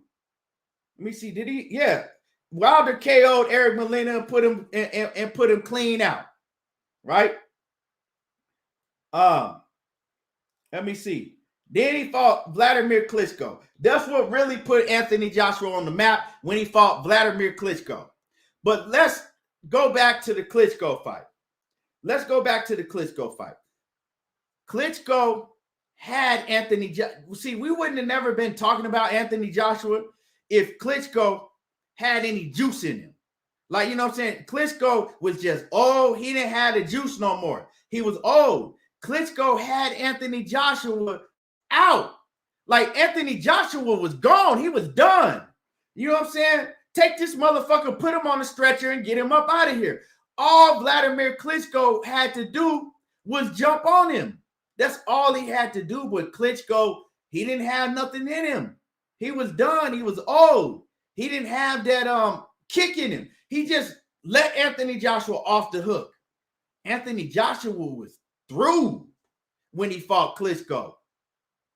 Like, so essentially, an old man like Vladimir Klitschko, he knocked Anthony Joshua out. He should have knocked him out. He just didn't finish him.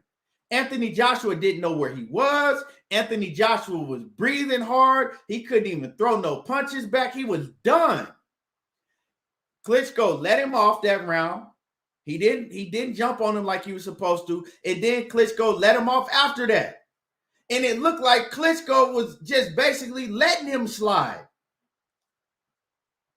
Long story short, Klitschko was old, hella old. He was old and he ain't fought since then. Carlos Takam. Well, we just seen Joe Joyce stop Carlos Takam. Carlos Takam he's 39 wins with 6 losses. Carlos Takam ain't never beat nobody. Then he fought Joseph Parker. Well, Joseph Parker actually ducked Deontay Wilder too. Joseph Parker refused to fight Deontay Wilder. So they seen Joseph Parker as another easy win. Dillian White actually beat Joseph Parker too. And we know that Dillian White ain't shit. Then he beats a 40-year-old Alexander Povetkin, right? We know who Alexander Povetkin is. 40-year-old Alexander Povetkin. The same Povetkin that was supposed to go into a fight with Deontay Wilder a couple years before that, but he was afraid, right? And tested positive for PEDs. And Wilder was still trying to get him in the ring, and they said, nope, his levels was too high. We can't let him get in the ring and fight you. That's that same Povetkin. Then becomes the upset to Andrew Ruiz.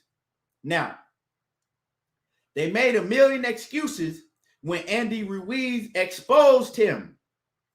See, let's stop right there at Andy Ruiz, because after Ruiz, he fought Pulev, and that wasn't shit. You know what I'm saying? Pulev was another 40-year-old something man. So let's keep it real. Let's break this situation down. See, Andrew Ruiz was the one that first exposed him.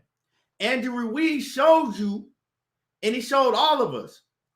You know what I'm saying? Andrew Ruiz showed all of us that Anthony Joshua, if you had fast hands and you had a little bit of punch, if you could touch him, right? Because shit, I think I can wobble that motherfucker. Anthony Joshua don't have no chin.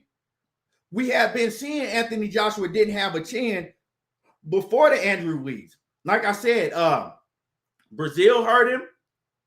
He was hurt against Dillian White. Wobbly against Brazil, wobbly against Dillian White. He was wobbly against who else? Klitschko had him, basically knocked him out. You know what I'm saying? So we had seen Anthony Joshua every time he got touched. That was it, right? He was already hurt. But Andrew Ruiz, he was the first one that put all of it together and really exposed his ass, right? Andrew Ruiz was in shape because remember, he had just fought like 5 weeks before he fought Anthony Joshua. So Andrew Ruiz was in shape going into that fight already. You see what I'm saying? And Andrew Ruiz, he showed us that if you were able to get on the inside and you had fast hands, or or close the distance and get close to Anthony Joshua, if you can land on him, that's all you need to be able to do. And he showed you that his defense was lacking, right? Because he don't have no head movement. He's robotic. He couldn't, you know what I'm saying, get out of the way of somebody with fast hands. He showed us that. Andrew Ruiz exposed him, dropped him 5 times, beat the dog shit out of him, right? Now, he gave AJ a chance. He gave AJ a chance in a rematch, and Andrew Ruiz gave that fight away in the rematch. It wasn't AJ. Go back and look at it. Andrew Ruiz came in at 300 plus pounds, sloppy as fuck, and he looked like a complete different fighter than he did in the first fight. Andrew Ruiz pulled a Charles Martin. He got that payday. Andrew Ruiz, you couldn't tell him shit. Like I said, a month before he fought Anthony Joshua, unless you was just a serious diehard boxing fan, you didn't know who Andrew Ruiz was. Andrew Ruiz was sleeping on motherfuckers' couches before he got that AJ payday. He got that 8-day payday and he lost his goddamn fucking mind. And I seen it with my own eyes. Andrew Ruiz, right? I was at the Manny Pacquiao and Keith Thurman fight. Andrew Ruiz was walking around on the floor in an all-black suit and had fucking security around him. Telling the security to wave off fans and shit. Now, when you go to these fights, you see the Charlos, you see Errol Spence, you see the celebrities, all of them you know what I'm saying, at big fights like that, you see everybody on the floor. All of them be on the floor. None of them have security walking around them. Andrew Ruiz had security walking around him, waving off motherfuckers. Andrew Ruiz lost his goddamn mind when he got that fucking money. He showed you what he was doing. So Andrew Ruiz, the rematch came. Andrew Ruiz wasn't caring about that shit. In his head, I was just sleeping on somebody's couch not too long ago. Shit, I'm rich now. Can't nobody tell me shit. I'm going to events with a fucking men in black suit on. I got bodyguards around me. I'm waving off fans. I'm all the way up. What the fuck I gotta train for? Manny Robles, they told you. Andrew Ruiz, they couldn't get Andrew Ruiz to train. He come in the gym, come when he want to, leave when he want to. They couldn't tell him shit. So Andrew Ruiz came his fat ass in there, 300 plus pounds, couldn't fucking move, needed a knee brace on his fucking knee and shit. That motherfucker was so fat, he was wearing his own knees out. Couldn't move, and he was just there, and all he could do was stand in front of Anthony Joshua. And Anthony Joshua, he showed you in the Andrew Ruiz fight that his mental wasn't the same no more, right? He showed you in the Andrew Ruiz fight that he didn't have the same mental capacity, because in that second Andrew Ruiz fight, although Andrew Ruiz could never catch up to him, every time Andrew Ruiz caught his fat ass up to Anthony Joshua and connected anything, Anthony Joshua was wobbly. He was wobbling. So, and then he was scared. He was terrified. Anytime Andrew Ruiz got anywhere near him, Anthony Joshua, big 250-pound ass, was running. He was terrified. He was running away from Andrew Ruiz. He was covering up. So then I said, this motherfucker's scared. So when certain fighters, when they get knocked out, they don't never recover from that shit. And I'm going to give y'all a prime example. My all-time favorite fighter above anybody is Roy Jones Jr. See, a lot of people thought that after Roy Jones got knocked out by Tarver, he was washed up. Roy Jones wasn't washed up when he got knocked out by Tarver after that. Because remember, he got knocked out by Tarver. Then he went and fought Glenn Johnson and suffered a worse knockout by Glenn Johnson. But the reason that happened is because Roy Jones's mental was different.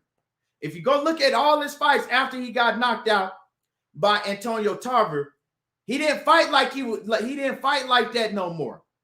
You dig what I'm saying? Roy Jones's defense, his offense was his defense. So Roy Jones was going there, and he going in there all offense, getting you up out of there, displaying his talents in the ring, throwing all type of fast shots, different angles, move. And then when Roy Jones got knocked out, his mental was fucked up. So what he did is he started trying to fight defensively, not to get hit. And that wasn't Roy Jones' fighting style. You never learned how to fight defensively like that, right? When Roy Jones, his defense was his quickness, right? His quickness, his speed, his footwork, along with his offense, because his offense was so devastating. That shit boosted up his defense. He always fought with his hands down.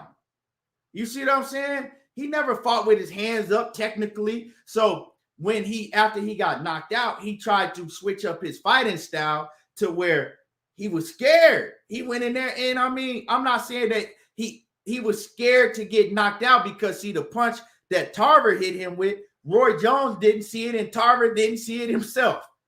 You know what I'm saying? So it was a punch that he didn't see. So I think it did something to his mental. So every time he fought after that, he fought timid. He went in there, you know what I'm saying, timid. He didn't fight like he did. So that's why Glenn Johnson knocked him out. Not because Glenn Johnson was better than Roy Jones. It was because Roy Jones didn't have the same, his mental was, you know what I'm saying? His mental was fucked up after he got knocked out. He didn't go in there like, man, fuck that. I'm still Roy. I'm going to go in there and fight the same way I always used to do. I'm going in there and I'm letting my hands fly. He didn't fight like that no more. And that's the same thing with Anthony Joshua. And he first showed us that against Andrew Ruiz in the second fight, that he was scared. That's why he ran from Andrew Ruiz and tried to box. But when Anthony Joshua was at his best, he would go in there and impose his will. I'm going here. If I get hit, I get hit. I'm going to knock you out. That was him, right? When he fought Pulev, he tried to box Pulev, and then in the later rounds, he seen that Pulev, he was gaining confidence. Seeing the Pulev ain't shit. Pulev is what, 41, 42 years old, slow, gonna stand right in front of you. Pulev ain't shit. So when Anthony Joshua fought Pulev gave Anthony Joshua a chance to fill him out. And as the rounds went on, Anthony Joshua got more confident. And then he figured out, okay, this old man, he's not as fast as I am. I can do whatever I want to Pulev. Then he went for the kill and knocked out Pulev, right? But he still, in his head, he knew, well, let me see what type of resistance he gives me before I do anything. So moving forward to the fight that we seen on Saturday night. One thing that Anthony Joshua don't have no more, he doesn't have the confidence in his abilities like he had before he got knocked out by Andrew Ruiz. Before Andrew Ruiz, he was a different fighter because he had that confidence, right? He had been hurt before, but nobody had shown him that they can really lay him out like that, right? So he still had confidence in his abilities. He lost all of that with Andrew Ruiz. And he is still lingering in his head because, for one, he don't have the confidence, right? And like I said, just like Andrew Ruiz gave him problems because Andrew Ruiz had fast hands, well, Usyk has fast hands and fast feet. He got both. He got fast hands like Andrew Ruiz, but he got the fast feet that Andrew Ruiz don't have. And I should have thought of that before I bet on Anthony Joshua to win. I should have thought of that, right? But for some reason, I didn't see Usyk doing that because Usyk didn't look good in the heavyweight division. To me, maybe he was bluffing us. Maybe Usyk was just good. He knew he was good enough to still beat them last two fighters that he had fought before Anthony Joshua, but not look good doing it because maybe he knew if he had went out there and looked great doing it, then Anthony Joshua, they would have got away from giving him that mandatory bout. They would have never fought him. You know what I'm saying? So this is Anthony Joshua, right? This is what happened. He didn't have confidence because if he had confidence, this is what Anthony Joshua was supposed to do. He was supposed to go out there and be the bigger man. He was supposed to go out there and be the Anthony Joshua that he was when he fought dudes like Brazil and Dillian White and, you know what I'm saying, all them other dudes that he was knocking out before. He was supposed to treat Usyk the same way. He's supposed to come out there trying to knock Usyk's fucking whole helmet off.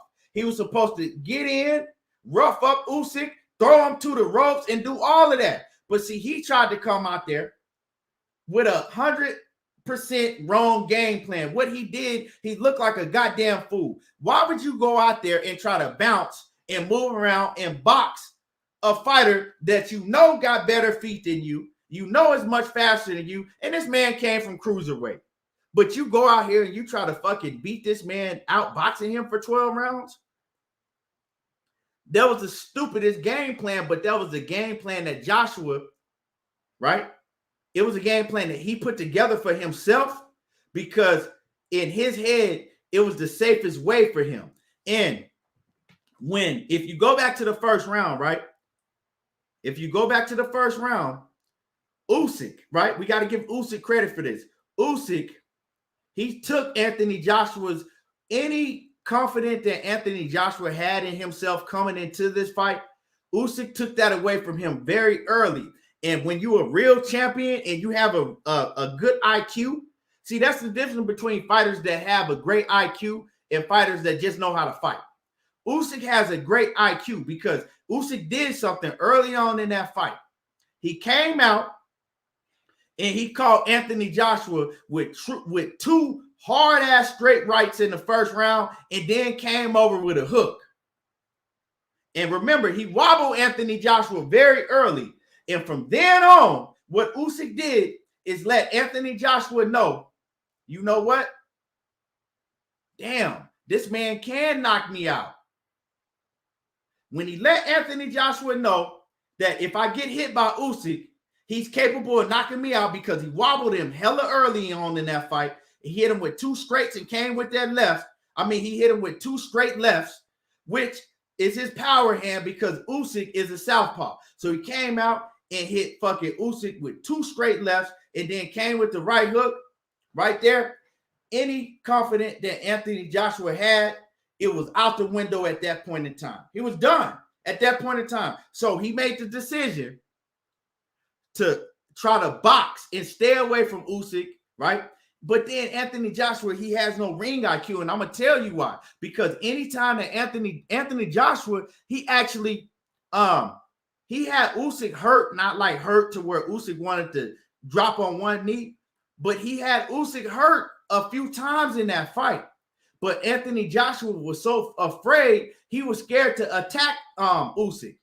He hurt him to the body a couple of times, but he wouldn't continue to go to the body. When Anthony Joshua was coming with them hard-ass uppercuts and hard-ass hooks to Usyk's body, he would slow down Usyk and stop him in his tracks. But Anthony Joshua would not go for the kill. He was too afraid. And Anthony Joshua being afraid has to do with his mental. He continues to think back to when he was dropped 5 times against Andrew Ruiz. He been fighting scared ever since then. He don't fight the same way.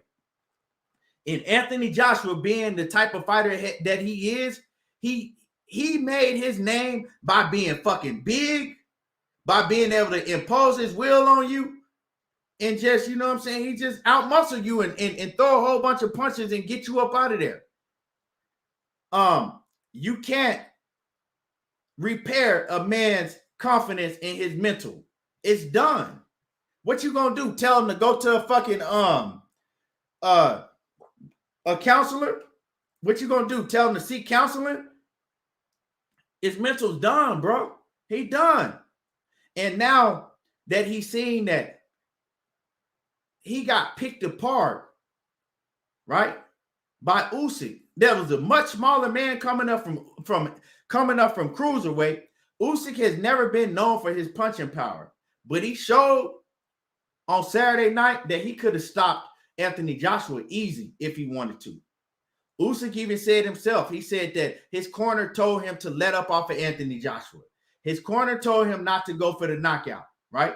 He said that he went in and he was, you know what I'm saying, gonna go for the knockout, and his corner told him don't go for the knockout, just go ahead and outbox him because you can win easily outboxing him. If his corner hadn't told him that, the fear that Anthony Joshua had in him, Usyk would have knocked him out. And then you seen at the last, like, the referee could have stopped that fight. Usyk was trading, right? He was hitting Anthony Joshua with every shot in the book. The only thing that was holding Anthony Joshua up was the ropes. The ropes held him up. So the ref, he could have easily stopped the fight. Y'all don't think if there was Deontay Wilder in there getting hit like that, the referee wouldn't have stopped the fight? Anthony Joshua was getting hit with everything. The ref could have stopped it. But they didn't want to see Anthony Joshua go out like that in the UK. So, yeah, I mean, that's what's ultimately wrong with Anthony Joshua. A lot of people say, oh, well, he robotic in his feet. No, the biggest thing wrong with him is his confidence, his mental. He's scared. That's the biggest thing. He don't have the same mental that he did back when we seen the big 250-pound dude steamrolling. He don't have that mental no more because he knows that if I get hit, I can't take punches. That's the biggest thing. He knows that if I get caught, any of these fighters can knock me out if I get caught. And when you know that and you're afraid to get caught because you know that if you get caught, you about to be fucking, you know what I'm saying, on your knees praying, well, that makes him afraid. He don't want to go out like that. Now, as far as ability, yeah, he's always showed that he has problems with fighters that have fast hands. If you got fast hands, you could box, right? With punching power, you could cause Anthony Joshua a lot of problems. And his chin is just getting weaker and weaker. He's the as far as his chin, he's the Amir Khan of heavyweight division. Now, with all of that being said, that lets you know why they kept him away from Deontay Wilder. I told y'all way back then, I said he's not going to get past 3 rounds with Wilder. Ain't no way. He wouldn't have got past 3 rounds with Deontay Wilder. As soon as Wilder touched Anthony Joshua, Anthony Joshua would still be sleeping right now till this day. And y'all hit my like button. Y'all make sure that y'all hit my like button. It don't cost you nothing, hit the like button. But what I don't like, right? And I knew it was going to happen. All the UK fans have turned on Anthony Joshua. They calling him all type of name in the fucking book. They calling him a shithouse bomb. You shithouse bomb. They call him all type of shit, right? They've turned on him. All of his UK fans have turned on Anthony Joshua. And you know where they going? They heading over to Tyson Fury. Now, I got to ask myself this. What happens when Tyson Fury gets knocked out by Deontay Wilder? Because while y'all turning on Anthony, I'm not going to shit on Anthony Joshua. I'm going to tell it like it is in the way I feel, but I don't think that everybody should be shitting on Anthony Joshua like that. You know what I'm saying? If you're going to shit on somebody, shit on Eddie Hearn. Shit on Eddie Hearn for trying to make you believe that Anthony Joshua was something that he never was. And shit on Eddie Hearn for carrying this shit out for this long. But that's what he's supposed to do as a promoter. Because that's why Eddie Hearn begged and made Anthony Joshua not take that $50 million. That's why Eddie Hearn kept Anthony Joshua from Luis Ortiz. If Eddie Hearn hadn't moved Anthony Joshua strategically like he had been moving Anthony Joshua, we wouldn't be talking about Anthony Joshua right now. We wouldn't be talking about Anthony Joshua right now. Nobody would be talking about Anthony Joshua.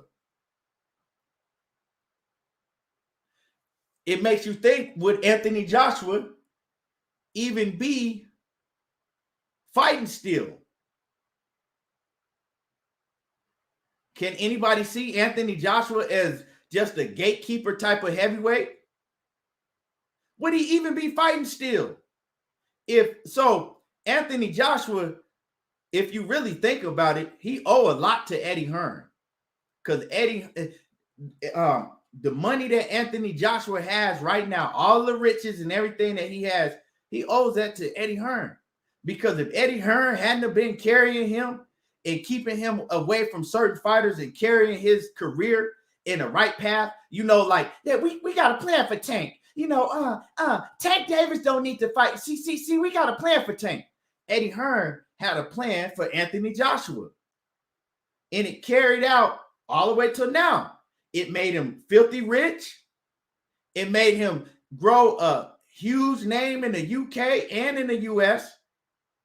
So, yeah, they had a plan for Anthony Joshua, and it played out well. But I say all that to say this.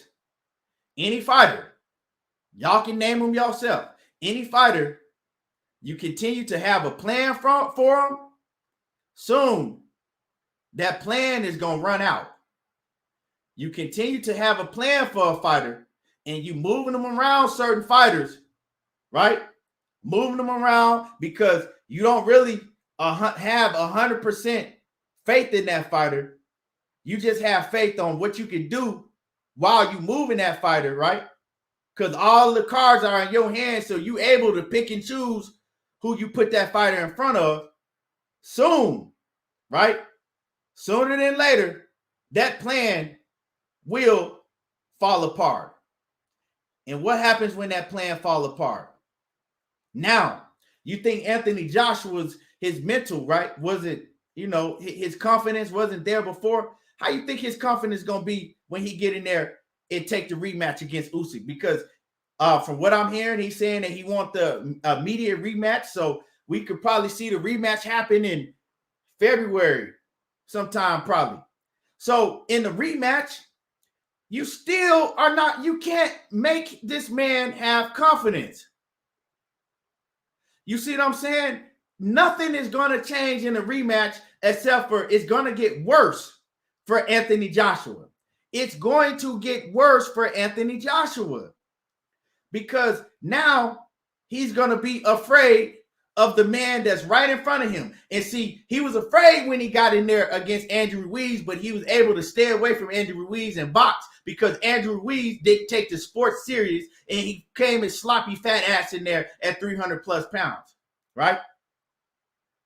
You think Usyk is going to do that? You think Usyk is not going to take the sport? No. Usyk is going to come into the motherfucking second fight with more confidence, in shape more, and he's going to beat the dog shit out of Anthony Joshua, and he's going to stop Anthony Joshua because one thing that Usyk knows now is he knows that he can hit Anthony Joshua at will with anything he want to hit him with, and he knows that he can actually stop Anthony Joshua. He knows that Anthony Joshua can't take the power that he has. So Usyk is going to go in there the second time, and he's actually going to go knock out Anthony Joshua because Usyk already said, this ain't the toughest fight I had. It wasn't a tough fight at all. And he said he could have knocked him out, but his corner told him to stop. I'm telling y'all, I like AJ. I wish that AJ could beat Usyk, but he can't. And he's going to get stopped. So you better stay away from him. AJ better go and stay away from him. But see, the reason and then another thing y'all don't understand, right, is Eddie Hearn and everybody that AJ has around him, they're going to push for him to take that rematch because without Anthony Joshua as champion with all those belts, Eddie Hearn, he don't have shit in the heavyweight division. He not pulling no strings in the heavyweight division. He ain't shit when it comes to the heavyweight division. He ain't got shit and he ain't shit no more. Without Anthony Joshua. He just signed Anthony Joshua to a lifetime deal. Do you know how fucked up Eddie Hearn is about this shit? Eddie Hearn is more distraught about this shit than Anthony Joshua is because he just saw his bag go down the drain. You see what I'm saying? So they pushing him. Go get that belt back, but he can't do it. And I hate to say that, he's not going to beat Usyk. It's not going to happen. You know what I'm saying? What AJ should do if he didn't have them around him, kicking him to pushing him towards that fucking belt that he, you know what I'm saying, it's done. What he should do, he should go fight, you know what I'm saying? He should go fight some of them dudes in the UK. Go fight some of them dudes in the UK. Take 3 fights and see if he can build his confidence up to back to being that big dude that's just going to overwhelm you. Take 3 fights in the UK against some of them UK dudes. You know what I'm saying? Fight a Liam, one of them Smiths. You know what I'm saying? Fight one of them dudes in the UK. Knock a couple dudes out. Build your confidence back up. If he can. But he's definitely not. He's not going to get his confidence built back up going back in the ring with a Usyk or none of the top heavyweights. None of the top heavyweights. He's going to go in there. He's going to be scared. He fight any top heavyweight.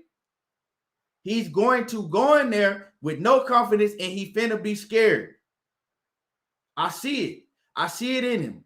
Y'all can see it, you know. But it ain't right if you was a fan of AJ, don't fucking turn on him just because he lost. And I'm talking to all these UK fans that's turning on AJ. But it makes my point. It proves my point. They were never fans of AJ. They were never fans like that of AJ, right? It was more because they stopped talking about Anthony Joshua. Once his name wasn't connected to Wilder no more, they stopped talking about it. Wasn't no just diehard AJ. It was very few just diehard fanatic AJ fans once his name wasn't connected to Deontay Wilder. Now, say that to say this. When Tyson Fury get his ass knocked out, because that's what I strongly believe, let's see how y'all act towards Tyson Fury. Because remember, when Tyson Fury came back, and even when Tyson Fury was champion when he beat Klitschko, he ain't had no fan base like that. Everybody was saying that he was boring. He was this, he was that. He came back, right? And when they found out he was fighting Wilder, all of a sudden, everybody jumped on the Tyson Fury bandwagon. But most people were still riding with AJ. Most people were still riding with AJ. AJ lost, right? When AJ lost to Ruiz, then they slowly started going, all of them started turning on AJ then and going to motherfucking Tyson Fury, right? They started going over to Tyson Fury, right? Then Eddie Hearn tried to build back AJ back up. AJ got a couple knockouts. Now, all of a sudden, you know, it was real quiet though. All of a sudden, we fuck with AJ. We fuck. Now all y'all done turned on him. Everybody done turned on him. Now AJ is a man without a land. It's fucked up. Hey, that's fucked up. He a man without a land. You know what I'm saying? He went home. Motherfucking wife made him sleep on the couch and shit. He went to the gym in the UK. They done locked the doors on him. Talking about we didn't shut down. Don't nobody want AJ no more. All the fans then turned their back on him. What kind of shit is that? I thought y'all was, man, I thought it was AJ this and AJ that. And my man, Mr. Rez J, I'm gonna get on your helmet. I'm gonna get on my man, Mr. Rez J, because man, it was AJ this and AJ that. Who else? Who else I know out here was always talking about AJ? Man, that nigga Run Boy Fresh. He might be in here looking. He was AJ this and AJ that. I can't wait to I can't get back on Facebook. I've been banned from Facebook for a long time. I think I'm able to get back on there in a couple of days. I'm on a lot of these niggas' necks. When I get back on Facebook, hey, niggas gonna have hell to pay. World Combat Sport. Make sure that y'all go sub to my man, World Combat Sports. Go sub to World Combat Sports off in the building. Yeah, man, he a man without a land. AJ ain't got nowhere to go. Don't nobody want him. You know what I'm saying? He come over here, nah, we fucking with Wilder. He come over there, nope, we fucking with Tyson Fury. You know what I'm saying? He go that way, nope, we riding with Andrew Ruiz. He ain't got nowhere to go. Damn. B-Dog says, losing exposes real fans. Exactly. They were never real fans of him. They wouldn't. They was just riding with him because it was the big topic. It was the news.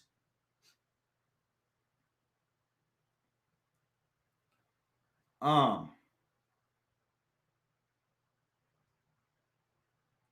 it's crazy, man. I like I said, I kind of feel bad for AJ because he ain't no bad dude. He a good dude. You know what I'm saying? He too good. He too soft.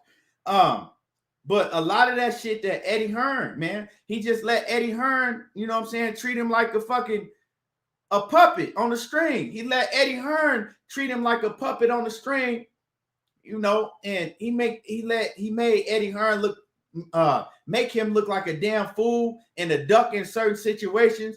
But it's kind of like a 50-50 situation, because if it wasn't for Eddie Hearn carrying him the right way, we wouldn't even be talking about Anthony Joshua now. Peter says Eddie Hearn world fell apart when Ruiz got out from that knockdown and AJ's fault. He says in AJ's fault. He says you keep telling that bloke he's the best, maybe he's gonna believe it. He said you keep telling somebody they're the best, maybe they're gonna believe it. I don't think that Anthony Joshua never believed it because he never believed that he was the best. They was trying to make him think that he was the best, but he never fully believed that. You see what I'm saying? He never fully believed that. And I was doing the fight live, right? And early on, if y'all go back to my live when I was doing the live commentary, I said, oh, Anthony Joshua done. I said, look at his body language. And this is early in the fight. I said, look at his body language. I said, he's already done. I could look at his body language and tell. He don't, and that's a testament of your heart. He don't have a lot of heart. He's easily rattled. You can rattle him easy. And once you rattle him, he'll still be in that fight. But in his head, he really then gave up and he basically fighting to survive. Even when he was pressing, you can even see when he was pressing Usyk, it was he had no bad intentions. He would press him and then he would stop. He would, you know what I'm saying? He wouldn't throw no punches, or he'll just throw a little jab out there. He'll just par him with the jab. He, you know what I'm saying? He wouldn't put nothing on it. So come on. He don't have it. He's not what they tried to build him up to be. He was never that. He's not that, right? He don't have the heart. He doesn't have the confidence for that. But does he have skills? Yeah, he has skills. Does he have punching power? Yeah, he has punching power. But he has flaws, right? And the biggest flaw he has is his confidence in his heart. He don't have it in your chin. I'm going to tell y'all, before I get up out of here, and y'all hit my like button. I'm going to tell y'all, if you are in the heavyweight division and you don't have a chin and you don't have a heart, it's only a matter of time. You don't have no chin and you don't have no heart, it's only a matter of time. If you don't have no chin in the heavyweight division, you better have defense like Floyd Mayweather. You better have Floyd Mayweather defense if you don't have no chin or no heart. Real talk. But one more thing. Hit my like button. And sub to the channel if you're not a sub. Sub to the channel if you're not a sub. And hit my like button. But one more thing. I got to say, I'm sorry for all y'all. For all y'all that was running with the Tyson Fury and Anthony Joshua, and it's going to happen, and it's this, and it's going to happen. I'm sorry. I'm so sorry. I'm so sorry. But we tried to tell y'all. I tried to tell y'all. Tried to tell you. I'm sorry. Anyway, with that being said, I'm back on tomorrow. I appreciate everybody for tuning in. Smash on the like button. Come tomorrow. I'm going to be back tomorrow cooking again. Smash on my like button, and y'all already know how I do. There you go, talking that boxing again, and I'm gone.